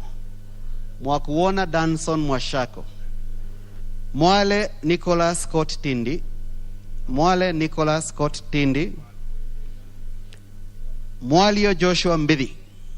Mwalio Joshua Mbidi. Mwambire Teddy Gumbao. Mwambire Teddy Gumbao. Mr. Speaker, I vote yes. Mwamkale William Kamoti. Mwangaza Kawira. Mwangaza Kawira. Mwangi Benjamin Gadiru. Mwangi Benjamin Gadiru. Mwangi James Gichuhi. Mwangi James Gichuhi. Mwangi Jona Mboru. Mwangi Jona Mboru. Mwaniki Ruth. Mwaniki Ruth.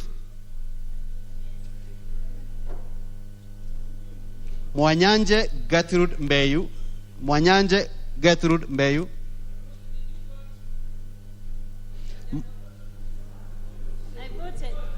I vote yes. Mwashetani Khatib Abdallah.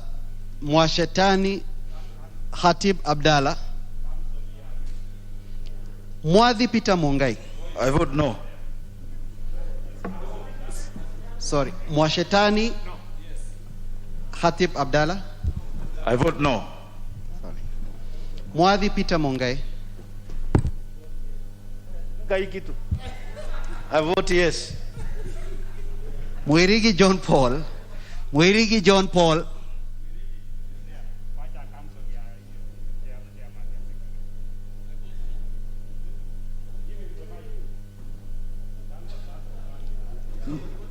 Nabulido Peter Oscar. Nabulido Peter Oscar. Naika John Manya. Naika John Manya. Nakara John Lodepe. Nakara John Lodepe. I vote no. Bishop. Nakuleu Christopher Doye. Nakuleu Christopher Doye. No. Nanok Daniel Epuyo. No. I vote no. Nasir Abdusomad Sharif. Nasir Abdusomad Sharif. I vote yes. Dirango Isaac Waihenya. Dirango Isaac Waihenya. Dongo George Koimburi. Dongo George Koimburi. Don't shake the mic. Don't shake the mic.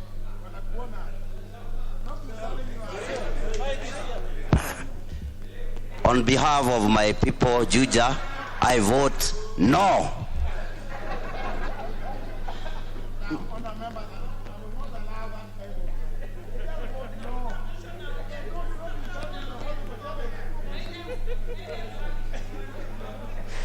Ngirichi Purity Wangoi. Ngirichi Purity Wangoi. Ngongo Mbadi John. Ngongo Mbadi John. Ngogi Joseph Nduati. Ngogi Joseph Nduati.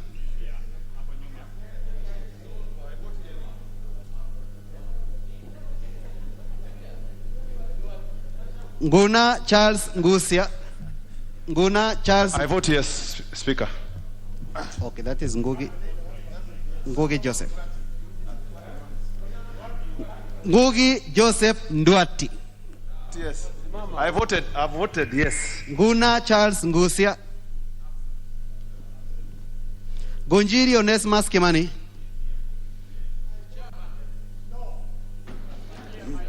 Jagagua Charles Morioki.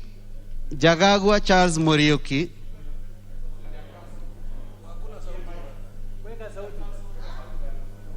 Njiru Eric Muchangi.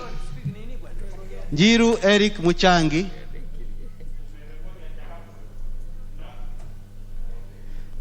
Njiru Jane Wanjuki. Njiru Jane Wanjuki. Njomo Jude L. Kangeve. Njomo Jude L. Kangeve. Njoroge wa Maua Waithira. Njoroge wa Maua Waithira.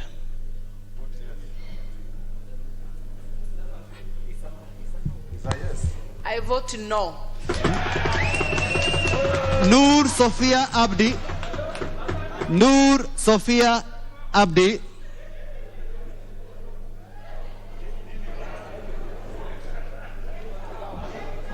I vote yes. Ntuiga Patrick Munene. Ntuiga Patrick Munene. Ntuiga Patrick Munene. Nuh Junet Sheikh. Nuh Junet Sheikh. Nyaga Beatrice Nkada. Nyaga Beatrice Nkada. Nyaga John Muchiri.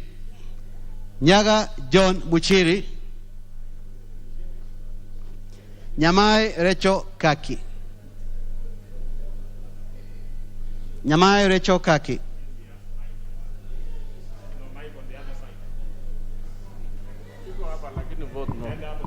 I vote yes. Nyamita Mark Ogola. Nyamita Mark Ogola. Nyamoko Joash Nyamache. Nyamoko Joash Nyamache. I vote no.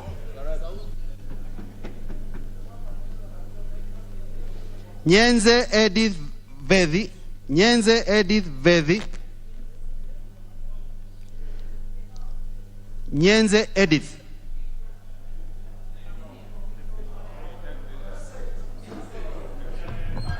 I vote yes. Nikal James Wambura. Nikal James Wambura. I vote yes. Nyoro Samson Dindi. Nyoro Samson Dindi.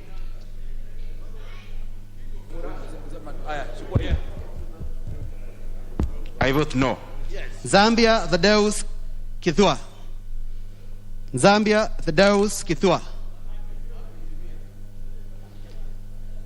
Nzegu Paul Musimi. Nzegu Paul Musimi. Nzioka Erastus Kivasu. Nzioka Erastus Kivasu. Obara Eve Akinyi. Obara Eve Akinyi. Obiri Innocent Momanyi. Obiri Innocent Momanyi. Obo Rueda Mohammed. Obo Rueda Mohammed. Ochieng David Ouma. Ochieng David Ouma.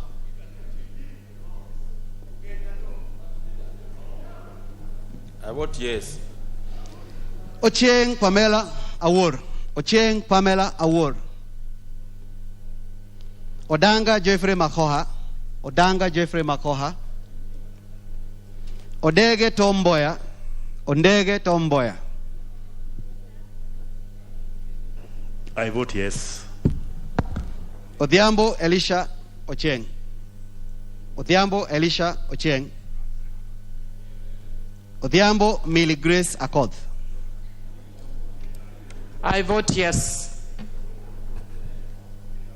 Oduol Professor Jacqueline Athiambo.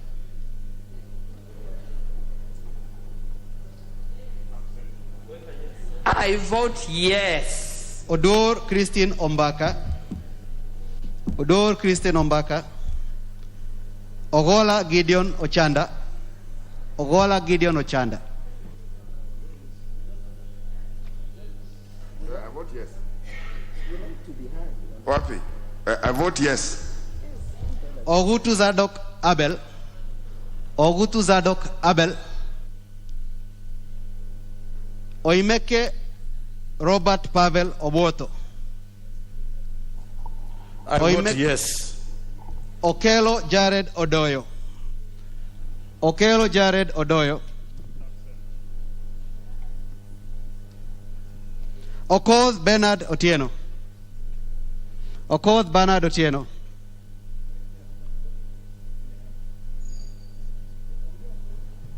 I vote yes.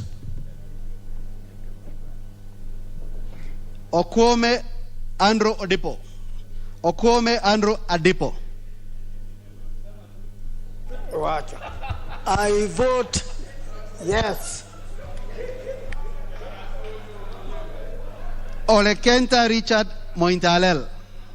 Olekenta Richard Mointalel. Olelemein Dr. Corey. Olelemein Dr. Corey. I vote no.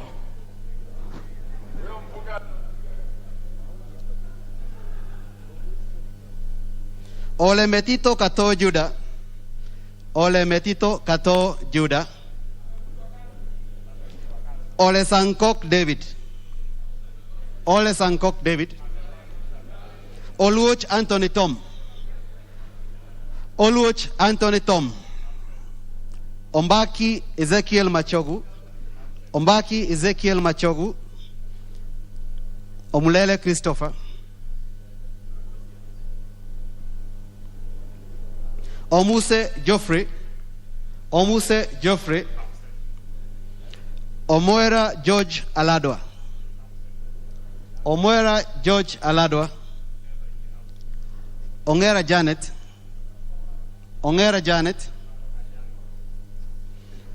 Oyengo Silvana Zosoro. Oyego Silvana Zosoro. Onyonka Richard Moima. Onyonka Richard Moima. Osotsi Godfrey.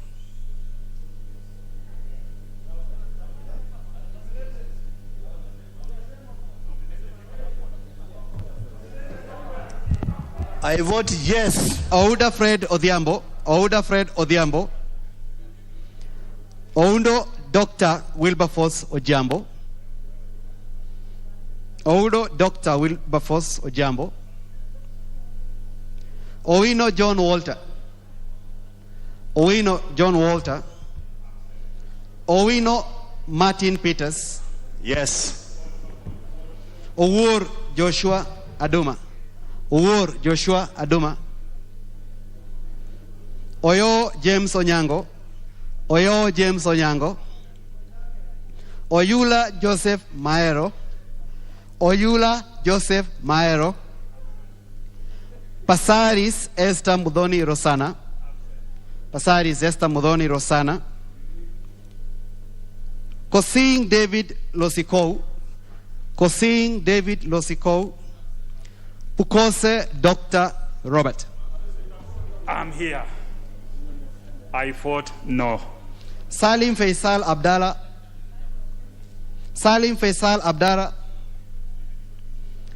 Raso Dido Ali, Lasso Dido Ali,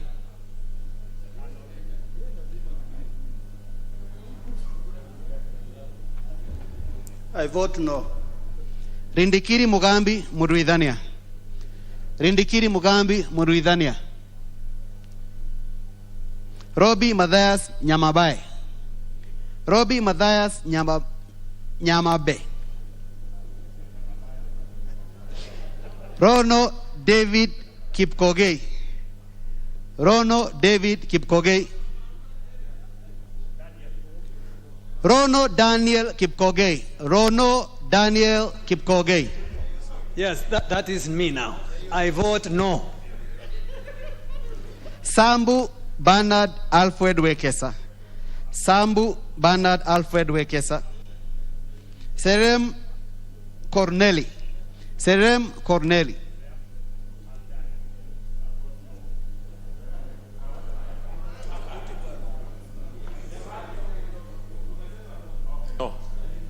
No. Joshua Serem Kutuni, Joshua Serem Kutuni, Sironei Same Kipkorir, Sironei Same Kipkorir,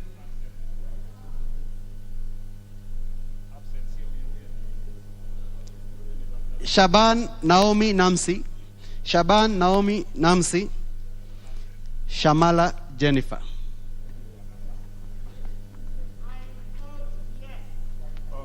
I vote yes. Shimbwa Omar Mwinyi, Shimbwa Omar Mwinyi, Shinali Bernard Masaka, Shinali Bernard Masaka, Sholei Gladys Boss, Sholei Gladys Boss, Shuriye Abdi Omar, Shuriye Abdi Omar, Simiyu David Deseli, Simiyu David Deseli, Simiyu Majimbo Kalasinga Wekesa, Simiyu Majimbo Kalasinga Wekesa, Sitati Daniel Wanyama, Sitati Daniel Wanyama, Vote no.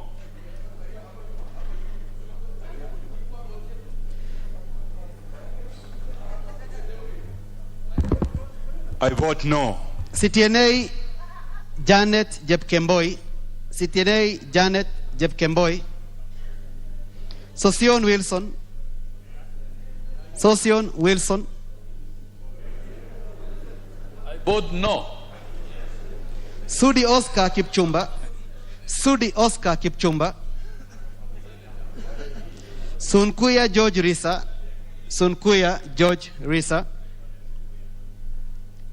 Tandaza Kasim Sawa, Tandaza Kasim Sawa, Tayari Benjamin Dalu Stephen, Tayari Benjamin Dalu Stephen,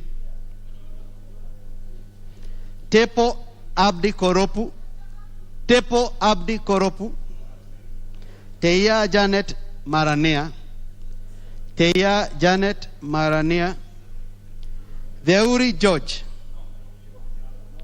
Veuri George,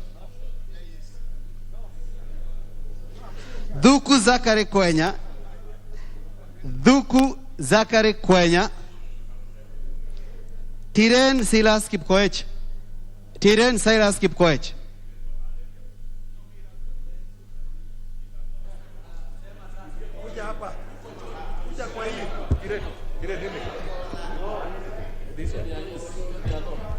I vote yes. Tobiko Peri Spesi, Tobiko Peri Spesi, Tommy Tom Lilian Jepto, Tommy Tom Lilian Jepto, Tongi Richard Nyagaka, Tongi Richard Nyagaka,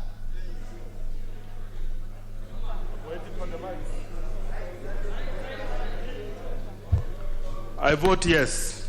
Tongoyo Gabriel Koshao, Tongoyo Gabriel Koshao,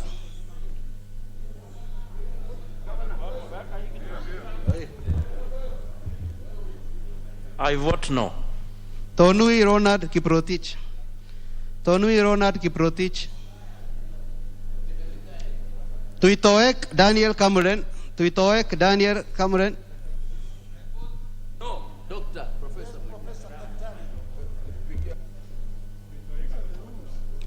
Tum Tekla Chebet. Tum Tekla Chebet.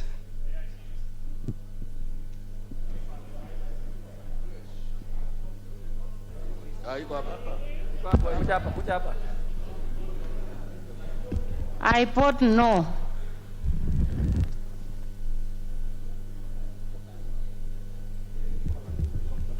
Honourable members, please, those of you who are trying to, I can see many of you who have no capacity to stay for more than 1 hour are having difficulties. But remember, we are in division. All doors are closed. So please, I know I can see some of you appear to be taken short, but you have to be like your speaker, who can stay for 10 hours. So please, we are in division and you must wait. The doors cannot be open. Tuwei Vincent Kipkurui. Tuwei Vincent Kipkurui.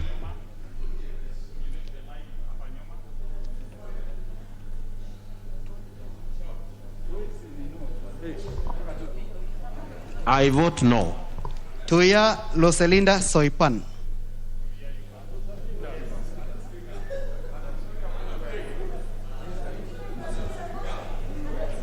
I vote no. Wachira Josephat Kabenga. Wachira Josephat Kabenga. Wachira Rahab Mukame. Wachira Rahab Mukame. Wahome Alice Mudhoni. Wahome Alice Mudhoni. Wahungu Krisandas Wamalwa. Wahungu Krisanas Wamalwa. Wamashukuru James Gidua. Wamashukuru James Gidua. Wabilianga Catherine Nanjala. Wabilianga Catherine Nanjala. Wambogo John Munene. Wambogo John Munene. Wambogo Martin Derek Ngunjiri. Wambogo Martin Derek Ngunjiri. Wambogo Martin Derek Ngunjiri. Wamuchomba Gadhoni. Wamuchomba Gadhoni.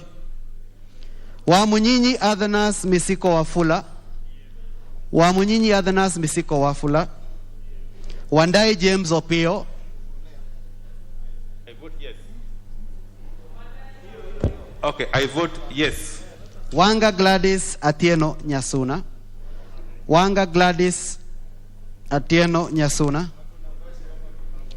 Wangaya Christopher Aseka.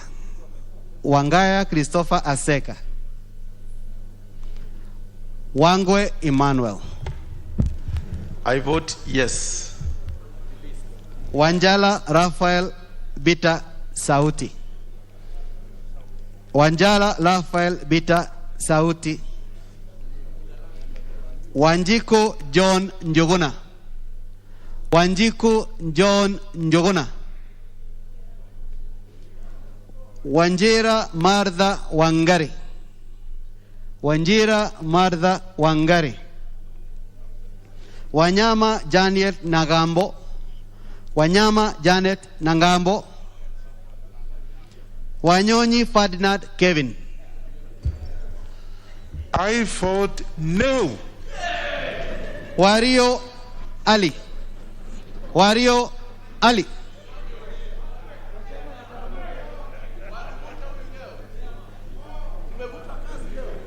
I vote no. Wario Galicha Gufu.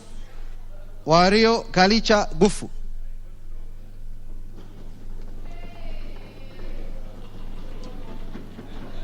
Waruguru Kadrin Wanjiku. Waruguru Kadrin Wanjiku. Washiali Benjamin Jomo. My vote is no. Wawero John Kiari. I vote no. Were Charles Ongondo. Were Charles Ongondo.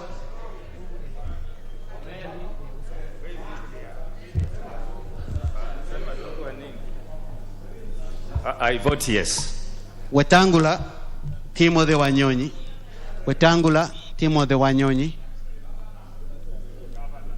Yusuf Adan Haji. Yusuf Adan Haji.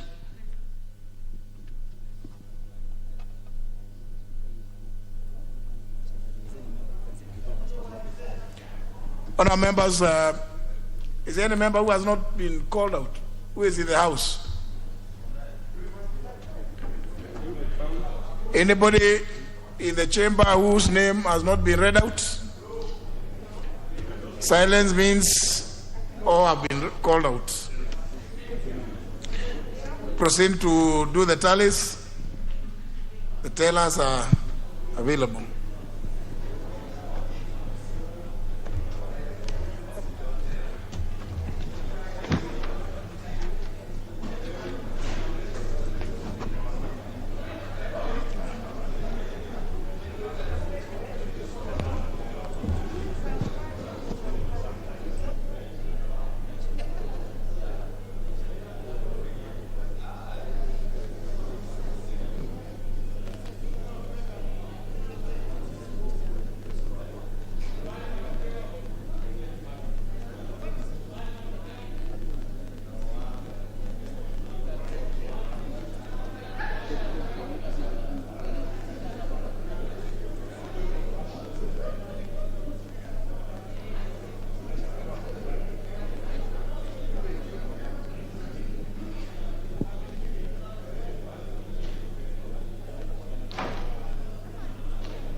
All right, members have just concluded on the voting process on that particular procedural motion, and tallying is currently ongoing. Members were voting on the procedural motion that has been moved by Leader of the Majority Party, Honorable Amos Kimunya, on the reduction of publication period for a specified bill that, according to Provisions of Standing Order 120, the House resolve to reduce the publication period of the Elections Amendment Bill, National Assembly Bill number 3 of 2020, from 14 days to 5 days. The Elections Amendment Bill, National Assembly Bill number 3 of 2022, is a bill that is set to be read for the first time on the floor of the House. And there is a procedural motion that the Leader of Majority Party has moved for that specified bill, that particular bill, to have the publication period reduced from 14 days to 5 days, that the bill be read immediately after publishing, then 14 days for the public participation. This necessitated for the Speaker to call for a vote, but those who were objecting to this particular move outnumbered those who were for it, thereby calling for a division. Members were supposed to do electronic voting earlier on, but there are a few challenges, with a number of them saying they do not have their cards. So at the end of the day, they resorted to using manual voting, and they have just concluded on that voting. Now tallying is ongoing. The Elections Amendment Bill, National Assembly Bill number 3 of 2021, is a new bill on the floor of the House, set to be read for the first time. It is one of the bills on the order paper for this afternoon session that are set to be read for the first time. And this particular bill seeks to amend the Elections Act of 2011, bringing on board a number of amendments to that particular act. It is a bill that has 23 clauses. Some of the key clauses include Clause 20, which seeks to amend Section 39 of the Act to provide for the flow of the election results. Our members, tallying has been concluded. To report the result of the division.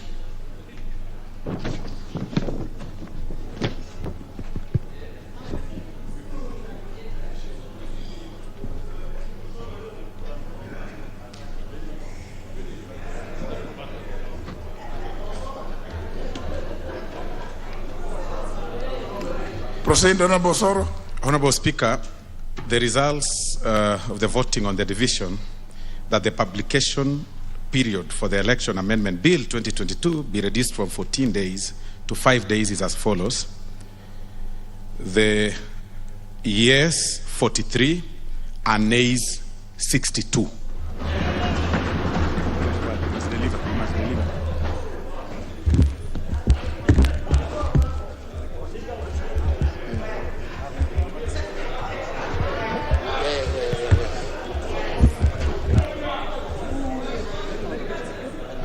Very well. Okay. I got the other copy.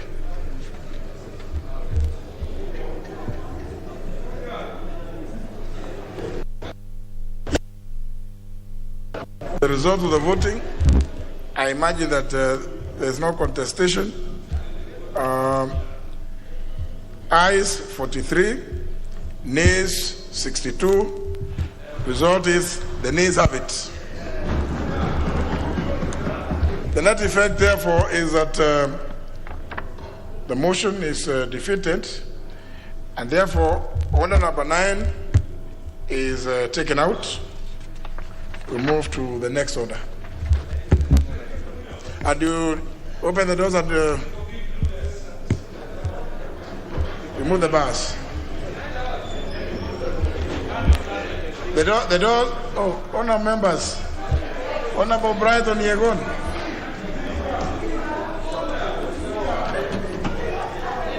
Please, honor members. You know, there are so many of you, like the member for Chapalungu, who have no, what they call break. Weka kidhibiti mwendo. Honor members now can make their way, including the grandfather.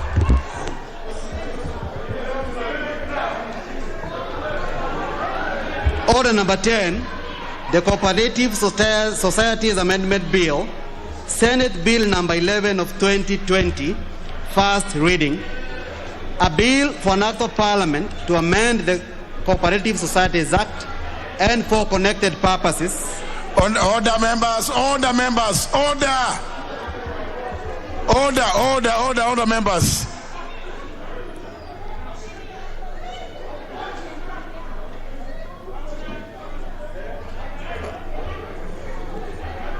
Those who are withdrawing, please do so in silence. You do not have to interrupt the business. You do not have to interrupt the business. Proceed. Order number 11, the Natural Resources Benefit Sharing Bill, Senate Bill number 25 of 2020, first reading. A bill for an act of Parliament to establish a system of benefit sharing in natural resource exploitation between resource exploiters, the national government, county governments, and local communities, and for connected purposes. Order number 12, the Startup Bill, Senate Bill number 1 of 2021, first reading. A bill for an act of Parliament to provide for a framework to encourage growth and sustainable technological development and new entrepreneurship employment, to create a more favorable environment for innovation and to attract Kenyan talents and capital. Order number 13, the Kenyan Sign Language Bill, Senate Bill number 5 of 2021, first reading. A bill for an act of Parliament to give effect to Article 73B of the Constitution on the promotion and development of the use of Kenyan Sign Language, to give effect to Article 54(1)(d) of the Constitution, to provide for the inclusion of sign language in education curriculum, to provide for the use of sign language in legal proceedings and for connected purposes. Order number 14, the County Vocational Education and Training Bill, Senate Bill number 6 of 2021, first reading. A bill for an act of Parliament to provide a framework for establishment of systems for the administration of training in vocational education and training within a county and for connected purposes. Order number 15, the County Hall of Fame Bill, Senate Bill number 9 of 2021, first reading. A bill for an act of Parliament to establish a County Hall of Fame in each county as an avenue through which county government shall bestow honor on individuals within their respective counties acclaimed as the outstanding, exceptional, or illustrious in any profession or activity, to provide for framework for the preservation of history, heritage, and culture of counties and for connected purposes. Order number 16, the Prompt Payment Bill, Senate Bill number 16 of 2021, first reading. A bill for an act of Parliament to provide for payment of supply of goods, works, or services, and for connected purposes. Order number 17, the Kenya Citizenship and Immigration Amendment Bill, Senate Bill number 33 of 2021, first reading. A bill for an act of Parliament to amend the Kenya Citizenship and Immigration Act and for connected purposes. Order number 18, motion, approval of the calendar of the House for the 6th session. Honour members, I've noticed that even those who have just walked in, when the doors were opened, they came and signed in and have also taken off. Surely, I mean, I can't believe what I'm seeing. I mean, let us try to be a little more accountable to the Kenyan people. You can't just have been outside there. You could not even come to take part in the division. When you walk in, you just sign and walk away. Surely. Let's listen to this one. There's another motion. Leader majority. Honourable Speaker, I beg to move that pursuant to the provisions of Standing Order number 28, this House approves the calendar of the National Assembly regular sessions for the 6th session of 2022 as contained in the schedule. Honourable Speaker, members will know that the Constitution, the current Constitution that we have, changed the way Parliament sits. Previously, Parliament used to sit and go on breaks, get promulgated, get dissolved at the whims of the executive. But we did agitate for that independence. I wish members could stop being on the phone. I'm getting distracted, Honourable Speaker. I need your protection.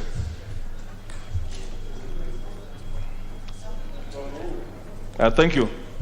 Honourable Speaker, the current Constitution gave Parliament the independence to set out its own calendar, determine when it wants to go on recess, when it wants to adjourn, and the only thing the executive needs to do, or the head of state needs to do, is to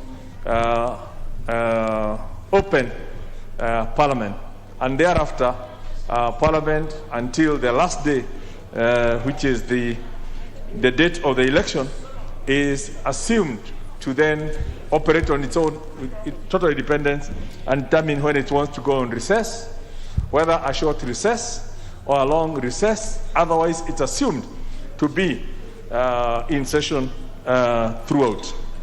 The standing orders have also said when you meet, what time we sit, what time we break. So that's already settled. And really what we are doing today is determining when we will go for a short recess, when we will go for a long recess, and when we will go for the Synod recess as in preparation for elections. Members will notice the schedule is attached to the order paper, and basically we have 55 days, sitting days, between now and 8th of August 2022. And first of all, in keeping with practice, in the past and in the 12th session, it is expected that Parliament will break at least 60 days to the electoral period time, so that to give members time to concentrate on the electoral campaign. And that is on Friday, the 10th of June. Now, moving backwards is then the sitting days that have been set with two recesses. One short recess between the 4th of March to 21st of March. That is a 2-week break, so that members can be able to then go back into their constituencies and participate in the primaries or preparation for the primaries, which as of now, I think IBC did tell us those will take place within April. Then we'll come back here and have some sittings between 22nd of March to 14th of April, which is again to process the budget. And the budget has certain milestones that need to be met between the time we start to the time we complete. And then have a long recess between April the 15th to Monday the 9th of May. And that is really for that crunchy time of sorting out the party primaries. And then come back after primaries to complete the remaining business of the day for 1 month, after which we will then break to prepare for the elections. So we have a very short period with 3 sitting sessions and 2 recesses, which would at least give members time to do that preparation. Now, because I don't want to repeat of what happened last week when members voted and then they said, what is the implication? Members have a chance to determine when they will go on recess. If members don't want to approve the calendar for some reason, then it means the House will run until the 8th of August, and you'll be expected here every day. And that means that the constitutional requirement that a member who misses more than 8 sessions in any session, there are some implications. 8 sittings in a session, and this is a session. So between now and the 8th of August, if you don't take any break and you decide to give yourself a break and you miss 8 sessions, not consecutive, 8 sessions in total, there are implications. So it's important that members know by the time they are voting that those breaks are meant so that you can do those things without having to be required to be in the House. You are officially on leave. If you don't do that, then you'll be expected here from today until the last day of the election. Otherwise, you'll be in breach of the Constitution. And that's important to underscore. Apart from the fact that then there will be no break. So, again, it's a straightforward matter, and I expect that those who wanted to ventilate have ventilated. The judge of all these things will be the Kenyan people, because we're here to vote, to deliberate on matters of concern to the Kenyan people. And without having to go back to a matter that has been decided, we know elections are critical to the Kenyan people.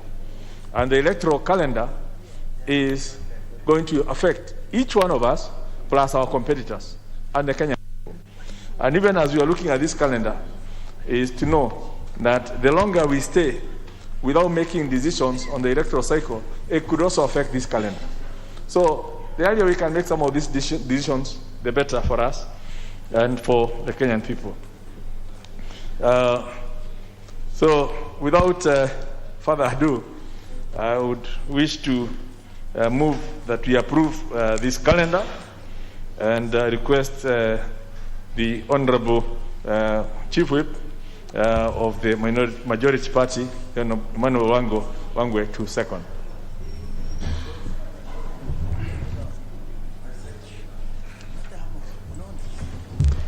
Thank you, Honorable Speaker. Honorable Speaker, as well explained by the Majority Leader, I do second.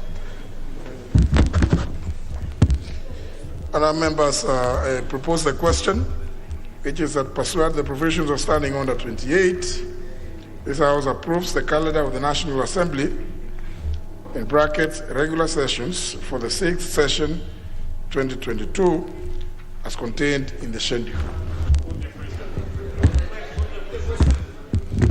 I put the question, which is that pursuant to the provision of Standing Order 28, this House approves the calendar of the National Assembly, brackets, regular sessions for the 6th session 2022, as contained in the schedule.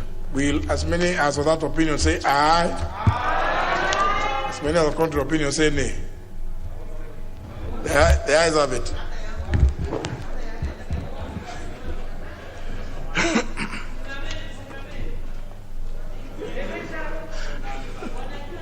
Order number 19, the Public Procurement and Asset Disposal Amendment Bill, National Assembly Bill number 32 of 2021, second reading. Leader of the majority. Leader of the majority. Who is the finance guy, sir?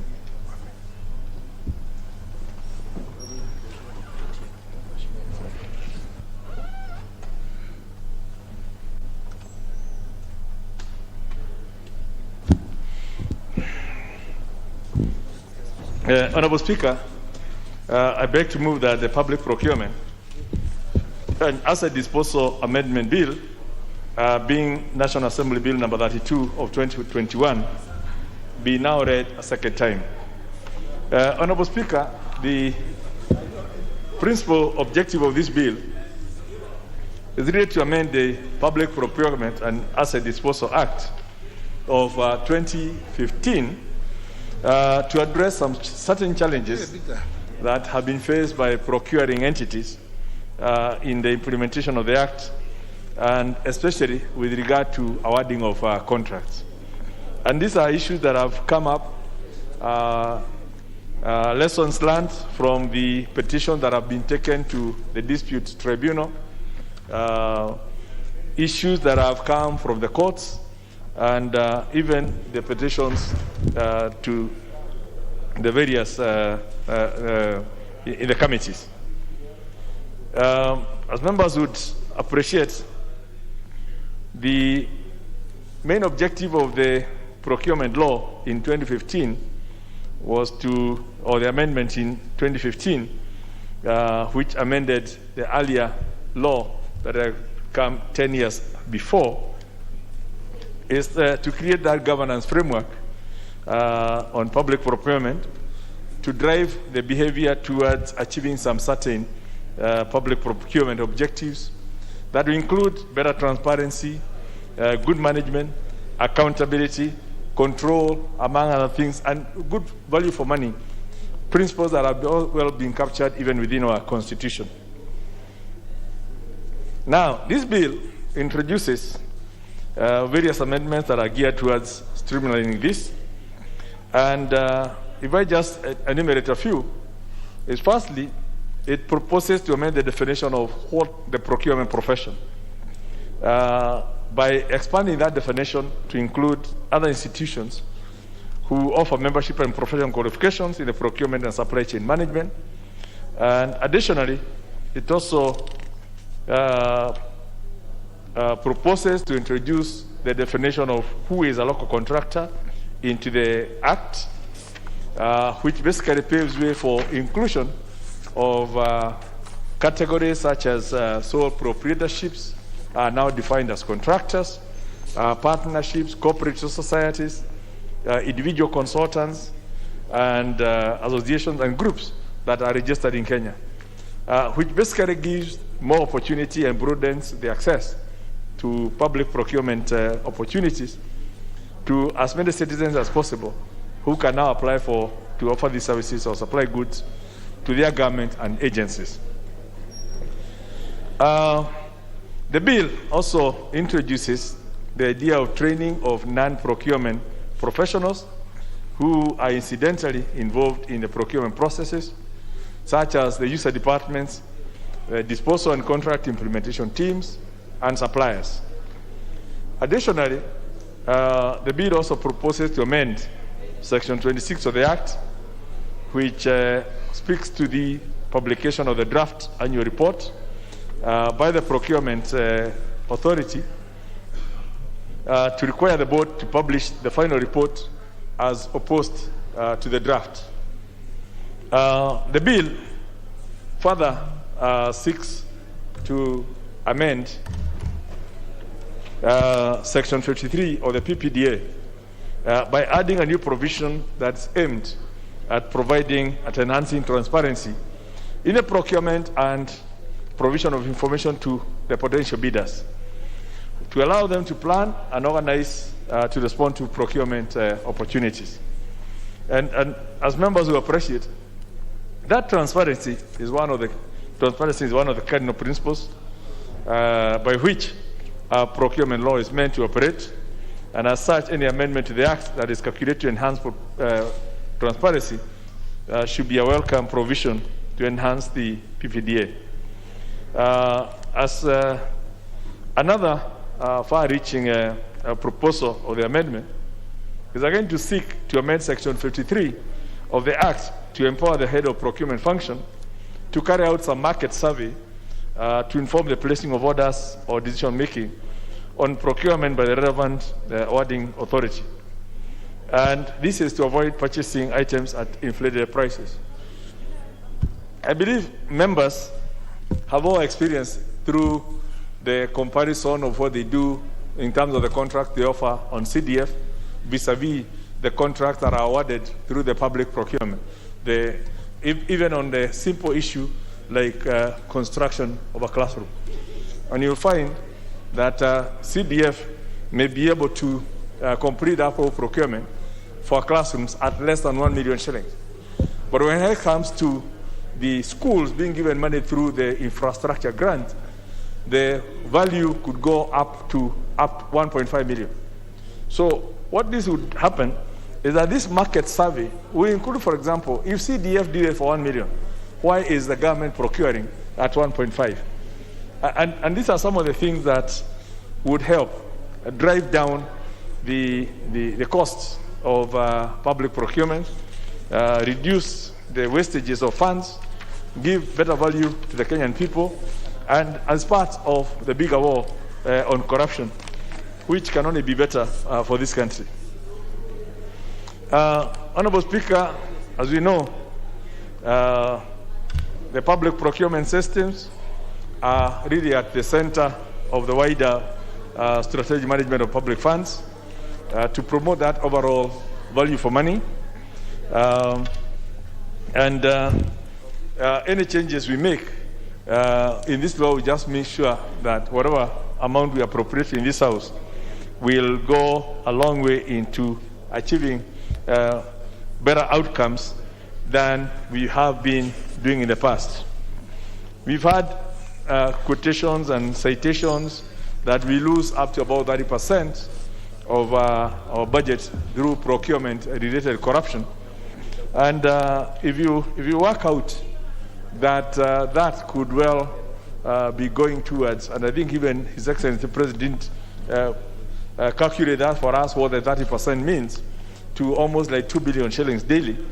If you're talking of about 700 billion shillings being lost to procurement losses, then any tightening up that we do to bring that figure down would only mean that we can have more money cascading to the people that we really need to uplift their lives and get out of poverty through the social investment that we make, through ensuring we have value for money. And I wouldn't see why we would not want to support such. Now, this bill, members will remember, is one of the, it's important that we get on with it, given the urgency of trying to reform procurement infrastructure, and hence, the earlier we can approve it, the better, so that as we go home later in the year, then the 12th Parliament, the 12th Parliament can stand firm tall and say we helped in sorting out the public procurement losses and containing that and giving Kenyans value for the money. So, Honorable Speaker, I really don't want to belabor the point. The matter is straightforward. The Finance Committee has looked at this bill. They did give us their report, which is in total concurrence, and I expect they'll be speaking to this report at some point when they are ready to share with us their experiences on the what they did in review of this bill. But I want to just summarize or conclude by saying that the overarching objective of the bill is to tailor public procurement and asset disposal towards attainment of the very objectives and public processes that have been articulated by other people across the world, by the World Bank, within the organization of the OECD countries, and just taking on the best practices across the region and beyond. And I know the committee has also drafted some amendments that I have looked at and quite agree with. They all contribute towards adding value to the bill and making it any better. And members are also at liberty to review the bill and bring any amendments that they would want so that we can take it together to get a better law for all of us. Honorable Speaker, with those few remarks, I beg to move and ask the Honorable Wangwe to second. And thank you, members.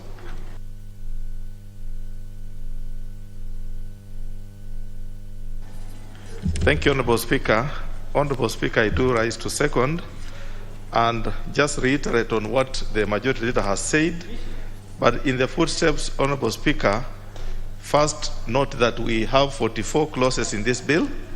And Honorable Speaker, there are quite a number of new proposals, which I would want maybe just to highlight a few out of the many that have been proposed. Honorable Speaker, to begin with, the bill seeks to include other persons that are not regulated under the Kenya Institute of Management or Supply Management, which is a statutory body, Honorable Speaker, that is established by the Supplies Practitioners Management Act number 17 of 2007. Honorable Speaker, this bill, this proposal, if it goes through as a bill the way it is, it will refer to procurement professionals, the mandate to regulate the practice of procurement and supply chain management in Kenya. Honorable Speaker, there are quite a number of agencies or persons who have not been captured under the KISM Act, this act as it is, Honorable Speaker. Therefore, this bill has brought on board quite a number of them, and it will be good that we pass it the way it is, so that, Honorable Speaker, the many that have been causing maybe some kind of confusion, or those who have not been working in tandem with the law, can now submit to the law. Honorable Speaker, another proposal which is coming out very clearly in the bill is to debar the entities that sound or feel frivolous in review for the request at the review board, as is welcome, as it will provide a consequence for numerous review requests that are not merited and, in effect, speed up procurement processes. Honorable Speaker, there are some few frivolous issues that come up in the procurement processes, which now require that a procurement officer make some stopovers or stops the procurement process to continue. These have been identified, have been now dealt with in the bill, and they will now make the procurement process seamless and faster. Honorable Speaker, this bill also introduces a provision for instances where a procuring entity lacks the capacity to comply with any provisions of the Act. The National Treasury is mandated to ensure it offers assistance. Honorable Speaker, this kind of introduction, it has not been there in the current Procurement Act. Therefore, Honorable Speaker, it's giving a latitude that at the end of the day, is the National Treasury that is now overseeing the procurement process. Therefore, it should be allowed to come in so that it can take over should a procurement process stop. Honorable Speaker, in final, the bill also seeks to obligate the head of procurement functions to carry out market surveys before making a procurement decision that will guard against inflation of prices. Honorable Speaker, you find that the head of procurement is stopped, Honorable Speaker, to verify what is happening in terms of the prices. He goes as per the schedule that maybe would have been provided quite a number of times ago. Honorable Speaker, I want to cite an example where in the committee of JLAC, we were questioning how a biro pen could cost 800 shillings, yet we know, Honorable Speaker, the cost of a biro pen. But, Honorable Speaker, the issue was the list that is provided under the procurement list in the schedule of procurement by the public works costs 800 shillings, Honorable Speaker. But no any other procurement head of procurement can vary that price.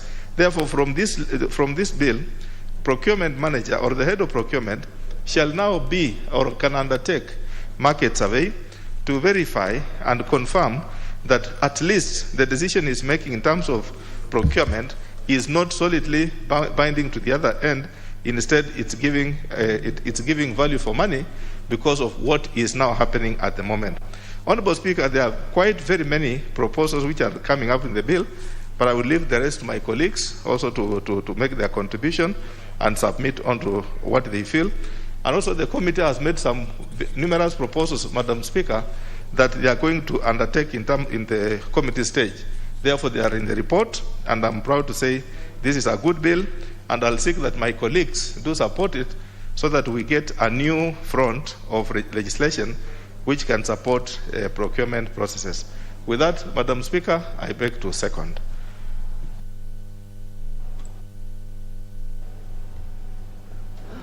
Order members.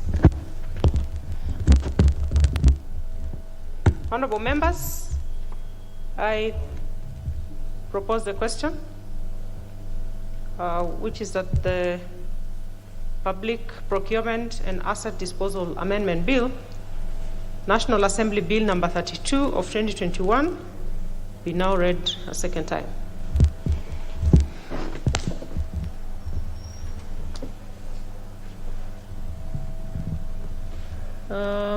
Let's start with the Honorable Kipyegon Ngeno. He's not here, and his card is on. Honorable Chachuganya.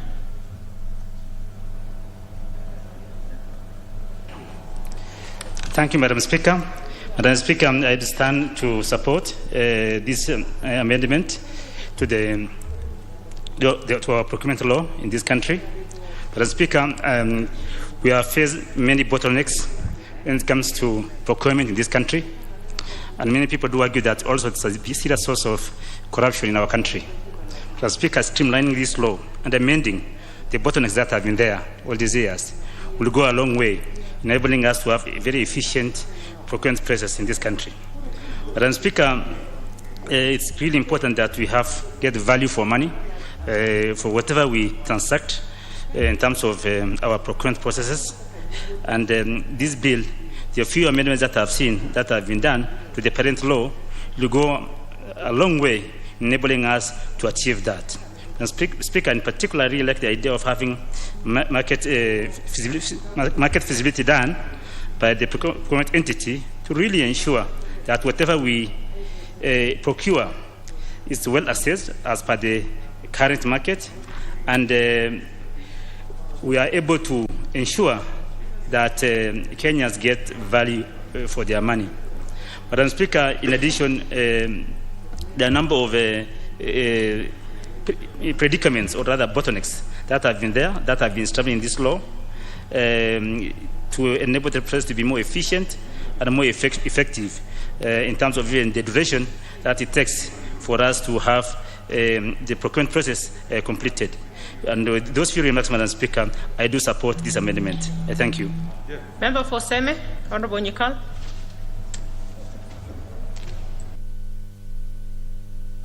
Thank you, Madam Speaker, for giving this opportunity. Madam Speaker, the role of procurement in government expenditure is massive and is huge. This is the route through which services are offered. This is the route through which developments are undertaken, and all government expenditure is actually through procurement. The cost of government projects depends to a large extent on the procurement process and can be escalated to unimaginable levels just using the procurement process. Therefore, I support the need to look at this law again and make these provisions. Madam Speaker, I've looked at some of the provisions, and they really are important. For example, clearly defining the profession of procurement, the training institutions, and the membership of the institutions that would in some way regulate the profession is extremely necessary. And I think we may have to add there sanctions that can be put by those organizations or bodies to really bring some regulation to the procurement profession. Madam Speaker, if you look at, there is also provision of definition of a contractor. Those of us who use CDF, sometimes we find ourselves very limited because there are people who actually do not qualify. But if we now define a local contractor to include proprietors, partnerships, cooperatives in particular has been very important, and even associations. So you find this will include a lot of people in the procurement process, particularly at the local level. And I believe if this law passes through the Senate and the county government, they have many procurements that actually need to support local people who themselves are not organized to get companies that are registered and have all those very difficult certificates and things to get. I think that will actually enhance support to local people where these procurements are concerned. Without that, we actually just limit procurements to big institutions, and a lot of local people that would benefit are actually excluded. Madam Speaker, it is very important, again, just drawing from that there are many people who find themselves in the need to be involved in procurement. You get, like I started with our CDF units, but even if you look at schools, secondary schools, even primary schools, all these institutions, they actually get themselves involved in procurement, and it is necessary. And yet the people who are doing this are actually not trained. And the law as it is now is relatively complex, and these people are not trained. To provide for their training, anybody that is in a position to make or to be involved in procurement, however small it is, needs to have the training. I also support this, like in clause 8, Madam Procedure, it provides, it makes provision for tenderers not to delay contracts. Madam Speaker, sometimes the tenderers know very well that they are going to lose, they are going to lose, or if they have lost legally, and then they go and appeal, and then there's a long process, and all they're doing, all they're appealing for is, and sometimes to embarrass services. For example, if you are in supply of, say, drugs, they know they are not going to win, but the last day when you should award the tender, that is when they go to make appeals. They know it's going to take months. They know they will lose, but they will have actually embarrassed the services. Actually, people will have suffered a lot while you are still going through that process. I find that very important. Take the clause 15, which is talking about making market surveys by the head of procurement units. It's important, as a colleague said, that you find that it is the lowest bidder. You know very well that if you are going to get half a liter of milk in the market, it is something like 40. But when they bring it, it is 100 shillings. And they say, the procurement officers say very boldly that the lowest bidder here is actually 120 for something you know you can get in the market for 50 shillings. And it is legal. And that is why people actually exaggerate a lot of items that the government uses. Somebody said a pen is costing 80 shillings and you can get it for 10 shillings. That was the lowest bidder, and they can do it. But now, if you have a market survey, and any head of unit can do a market survey, they can decide, I reject all these bids because I know we can find this in the market at this rate. Again, if what you find, like again in small procuring units, the definition of a secretariat can be very difficult, and then you need very technical people. And so you find sometimes there are delay that you have to wait, like in the counties or even in departments, national government at county, sub-county level. We are waiting for just a few people who are to compose the secretariat so that the procurement can go on. If the head of the unit is allowed to actually constitute the secretariat, the process will be much faster, and I think services will be rendered. Madam Speaker, with those things that I've noted in the bill, and I think there are a lot more, I support this bill.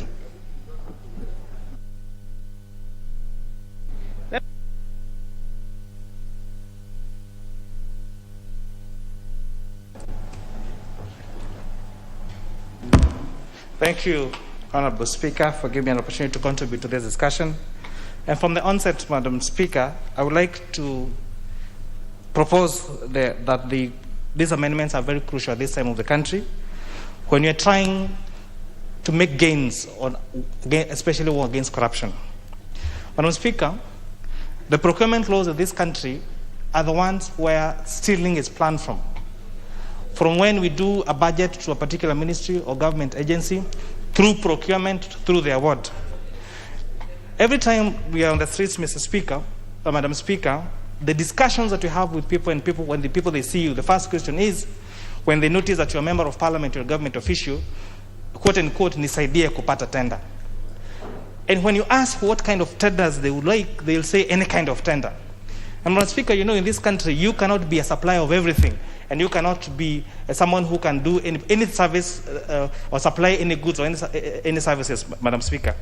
But this is what is happening in government, where anybody, irrespective of whether they have the capacity or not, irrespective of whether they're in that business or not, they are able to supply products and services and therefore become rich and rich and rich, Mr. Speaker, at the expense of many other qualified or competent people who could get those contracts. Madam Speaker, most of members of parliament bear me witness that when the rollout of provision of desks came from the national government to our constituencies, it became difficult for us through NGCDF to buy desks from local suppliers, because the cost in which the national government was buying those desks was almost double how much we used to purchase those as NGCDF. The infrastructure funds that come to our schools, in my constituency, we are able to build a class at a cost of at most 1 million shillings, the farthest in the constituency. When the same school receives money from national government through the Ministry of Education, that same class is awarded 1.6 million shillings, a difference of a whole 600,000 shillings, Madam Speaker. And this is just but an example of the theft that happens through the procurement process. Not to mention even our county governments. To build an ECD class in my county costs around 1.7 million shillings. To be the same class in the same school with CDF, you're able to build it at 1 million shillings. And even therefore, Madam Speaker, these changes in this pricing that are therefore being cured through the amendments proposed by this bill, Mr. Speaker, is cured. And therefore, we are now be able to procure services through our CDF and through other agencies at a fair price through this provision that allows for market survey, Madam Speaker. I thought that the persecution that was done by our courts this week, the many pronouncements of people who stole money, one was asked to pay 1.2 billion shillings or go to 10 years in jail, Madam Speaker. And you would think that this is a big win on the war against corruption.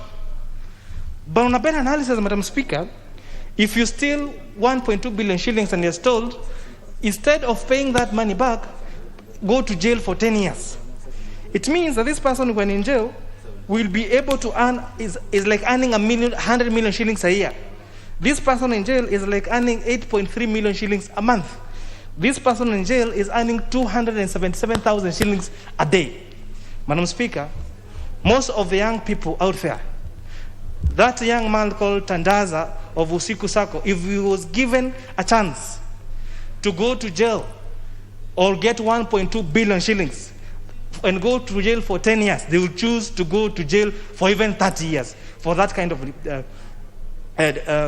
disbursement of government funds, Madam Speaker. And therefore, as enacting these laws from the beginning, where we are able to deter corruption from the point where it is being planned at the budget level, at the procurement level, even by allowing other professionals, Madam Speaker, to join this field of procurement. Because procurement has also become a field that is just for the few, where even if you look at the membership of Kenya Institute of Supplies and Procurement, Madam Speaker, they are very few. So you find our government agencies do not even have many qualified people to do procurement. And therefore, those people, those professionals that do a mistake in this state department can only be transferred to another, because we locked out many other professions from joining in the procurement process, Madam Speaker. In any case, you find most of the procurement processes now are automated. So the work that is done by a human being or the human intervention in the procurement process actually comes at the very end during verification of the documents, Madam Speaker. And therefore, us allowing an opening to people from other different fields to join in this field of profession in procurement, Madam Speaker, is a big win to the war against corruption, to efficiency in government, and making sure that things are done correctly, Madam Speaker. So the best way, again, as I wind up, Madam Speaker, to end this corruption, to end this where the same product is bought by government at 10 times the market value, is through the amendments that we're proposing here. And we are hoping that the amendments proposed here in this bill will not just be there as an act of parliament, but they're going to be implemented and followed to the letter. And that way we make sure that this country is prosperous, that we are able to offer our people services at the correct time, at the correct price, and efficiently. And with that, Madam Speaker, I support. Member for Funyula, Honorable Oundo. Thank you, Honorable Speaker. As we have always said, the source of corruption is normally at the budgeting level. That's where the money to be stolen is normally inserted. But most importantly, corruption is initiated at the tendering stage, at the so-called procurement stage. Honorable Speaker, this country has made a lot of progress in terms of reviewing and aligning the procurement laws and regulations with the changing circumstances and with the changing international practices. But as you have always said, a good idea must always give way for a better idea.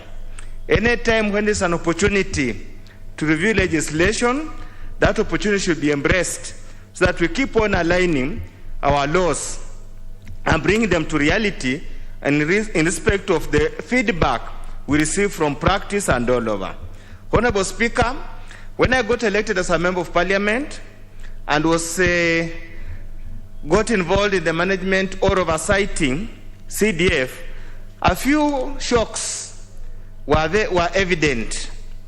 And that's why, Honorable Speaker, some of the amendments being proposed here are critical and extremely progressive. Honorable Speaker, the first shock of my life was many of the people, the so-called the local mwananchi, could not participate in the procurement process because the definition of an entity to participate in the procurement process was very clear and excluded quite a number of recognized groups in the villages. Self-help groups became difficult, became impossible to participate in the procurement process. Local contractors who could not meet certain standards it was impossible for them to participate in any procurement process. That's why, Honorable Speaker, the inclusion of a proper redefinition of local contractors under Clause 2 of this bill is timely and is a progressive idea. Honorable Speaker, not many of our local contractors can have all the documents of an incorporated company would have like the one listed in the Nairobi Stock Exchange. So a redefinition to allow for small groups, to allow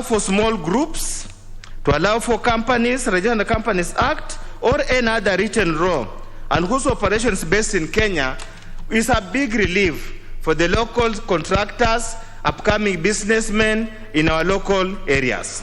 Honorable Speaker, the second most important amendment that is being proposed in this particular bill, in my opinion, is the issue canvassed under Clause 15 that now allows a procurement officer or a procurement entity to undertake market survey. Honorable Speaker, sometimes back, we used to have an arrangement called engineer's estimate that used to be the benchmark for evaluation and decision making. For some strange reason, that particular approach was deleted from the procurement processes, and that's why you find many times, many goods and services are procured at an inflated price. Honorable Speaker, we do believe with the return of the market survey in the procurement process will put a stop to this exorbitant pricing of goods and services, which are basically geared at lining pockets of corrupt public officials or those involved in the procurement process. Honorable Speaker, as my colleagues have indicated, national government or county government projects are actually being executed almost double the cost of CDF projects. Many times, you are at a loss to explain to a local contractor why as an ECD classroom procured by Busia county government is being undertaken at 1.7 million, yet a similar classroom under CDF is being procured at 950,000. Many times you start clashing with the locals to an extent they believe you are being extremely mean to the extent that you want to damage their businesses. We do believe with those market surveys, any procurement decision will surely be based on prevailing rates of construction or service deliveries. We do believe that market surveys will be objective enough, and probably we might have to make an amendment so that we provide the mechanisms on how to undertake market surveys and any form of a review process to ensure that those market surveys meet the typical standards of any survey.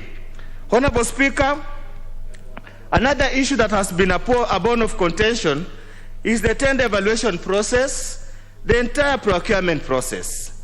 General Honorable Speaker, you cannot conclude any procurement process nowadays until after 28 days.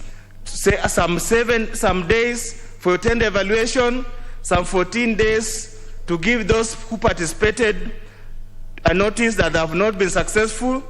Honorable Speaker, this delays the implementation of projects, especially where an emergency case arises. Honorable Speaker, if a roof is blown off in a primary school, it takes so long to procure a contractor to go to the school and undertake those repairs. Where floods have washed away roads and bridges, it takes too long to procure the service of a contractor. The reduction from 21 days to 7 days, Honorable Speaker, this will indeed support speed implementation or execution of the projects in our country. But of course, every side of the story has got another story. The only danger is many of these tenders will be prearranged, so that it's only those who are aware who will be able to and get this done over time, even though there's a provision that if it is complicated, the procurement officer can look at it in a different way. Honorable Speaker, under Clause 10, it provides that a procurement entity that's unable to implement the act on their own can seek the assistance of the National Treasury.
Ulisoma.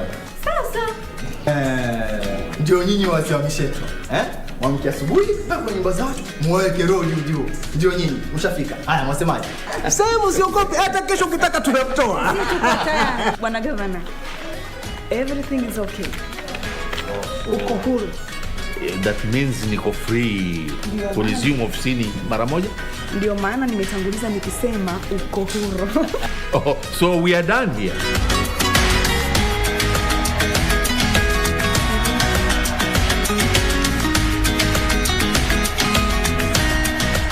Mundos divididos por una sombra de traición. Why are you doing this to me? I didn't steal anything from you. That's what you say. But the evidence proves otherwise. I'm going to look for another job elsewhere. I don't want you to work there because I don't want you near me.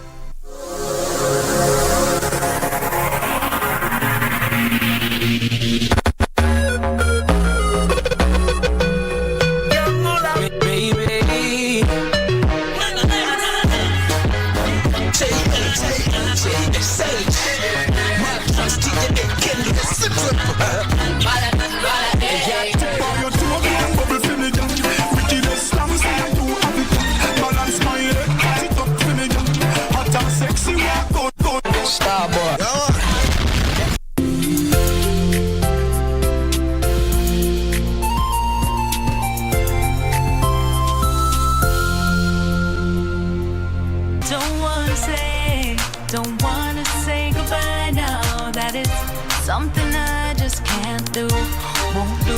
So I'm gonna say, what good for fright? I rise. See, I'm hurting but not broken. I never make it without you. Me, could never make it without you. Me coulda never make it without you.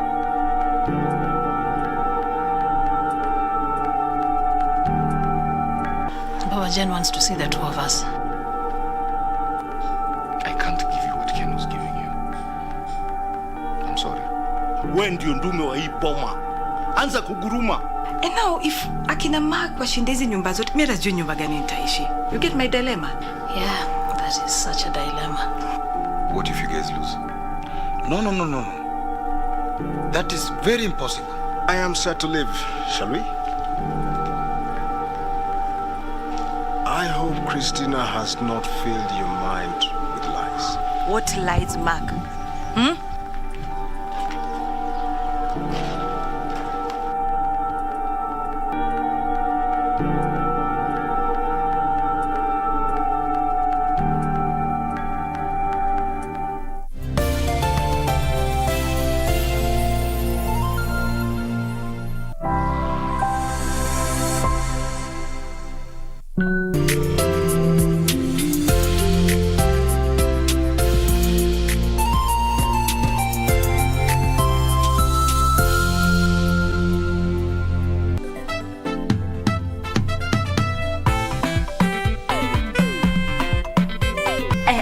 Family emergency. Hey, I hope it was very serious indeed. But let me ask you, look at her. Hey, which similar superstar has a fossil sense like Kamene? Who cares? Ebu amuke kiti yangu, mimi sijazoea kuketi kwa hizi vitu zingine. I'm a gym instructor and a nutritionist. Demo, so you can make a menu specifically for myself.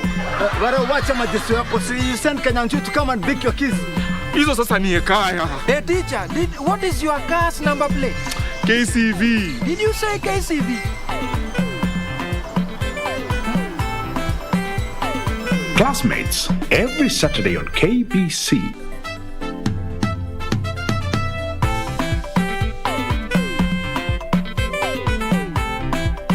Mundos divididos por una sombra de traición.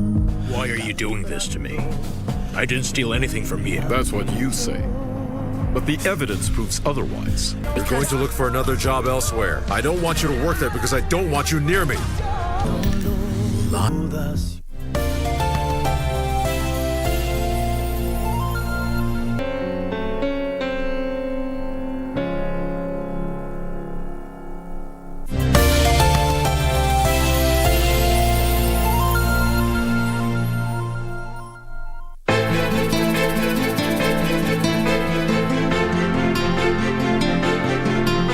unatetemeka hivyo nani? Hilo silo swali nililokuuliza Kombo. Jamani, sisi tuko hapa kutafuta suluhisho au tutabilingana kwa maneno? Kama hauna la maana tafadhali usiongee. Yaani mimi nimekuja hapa unisupport mara alafu anza kunungusha mambo ambayo mwenye hata sielewi. Mama!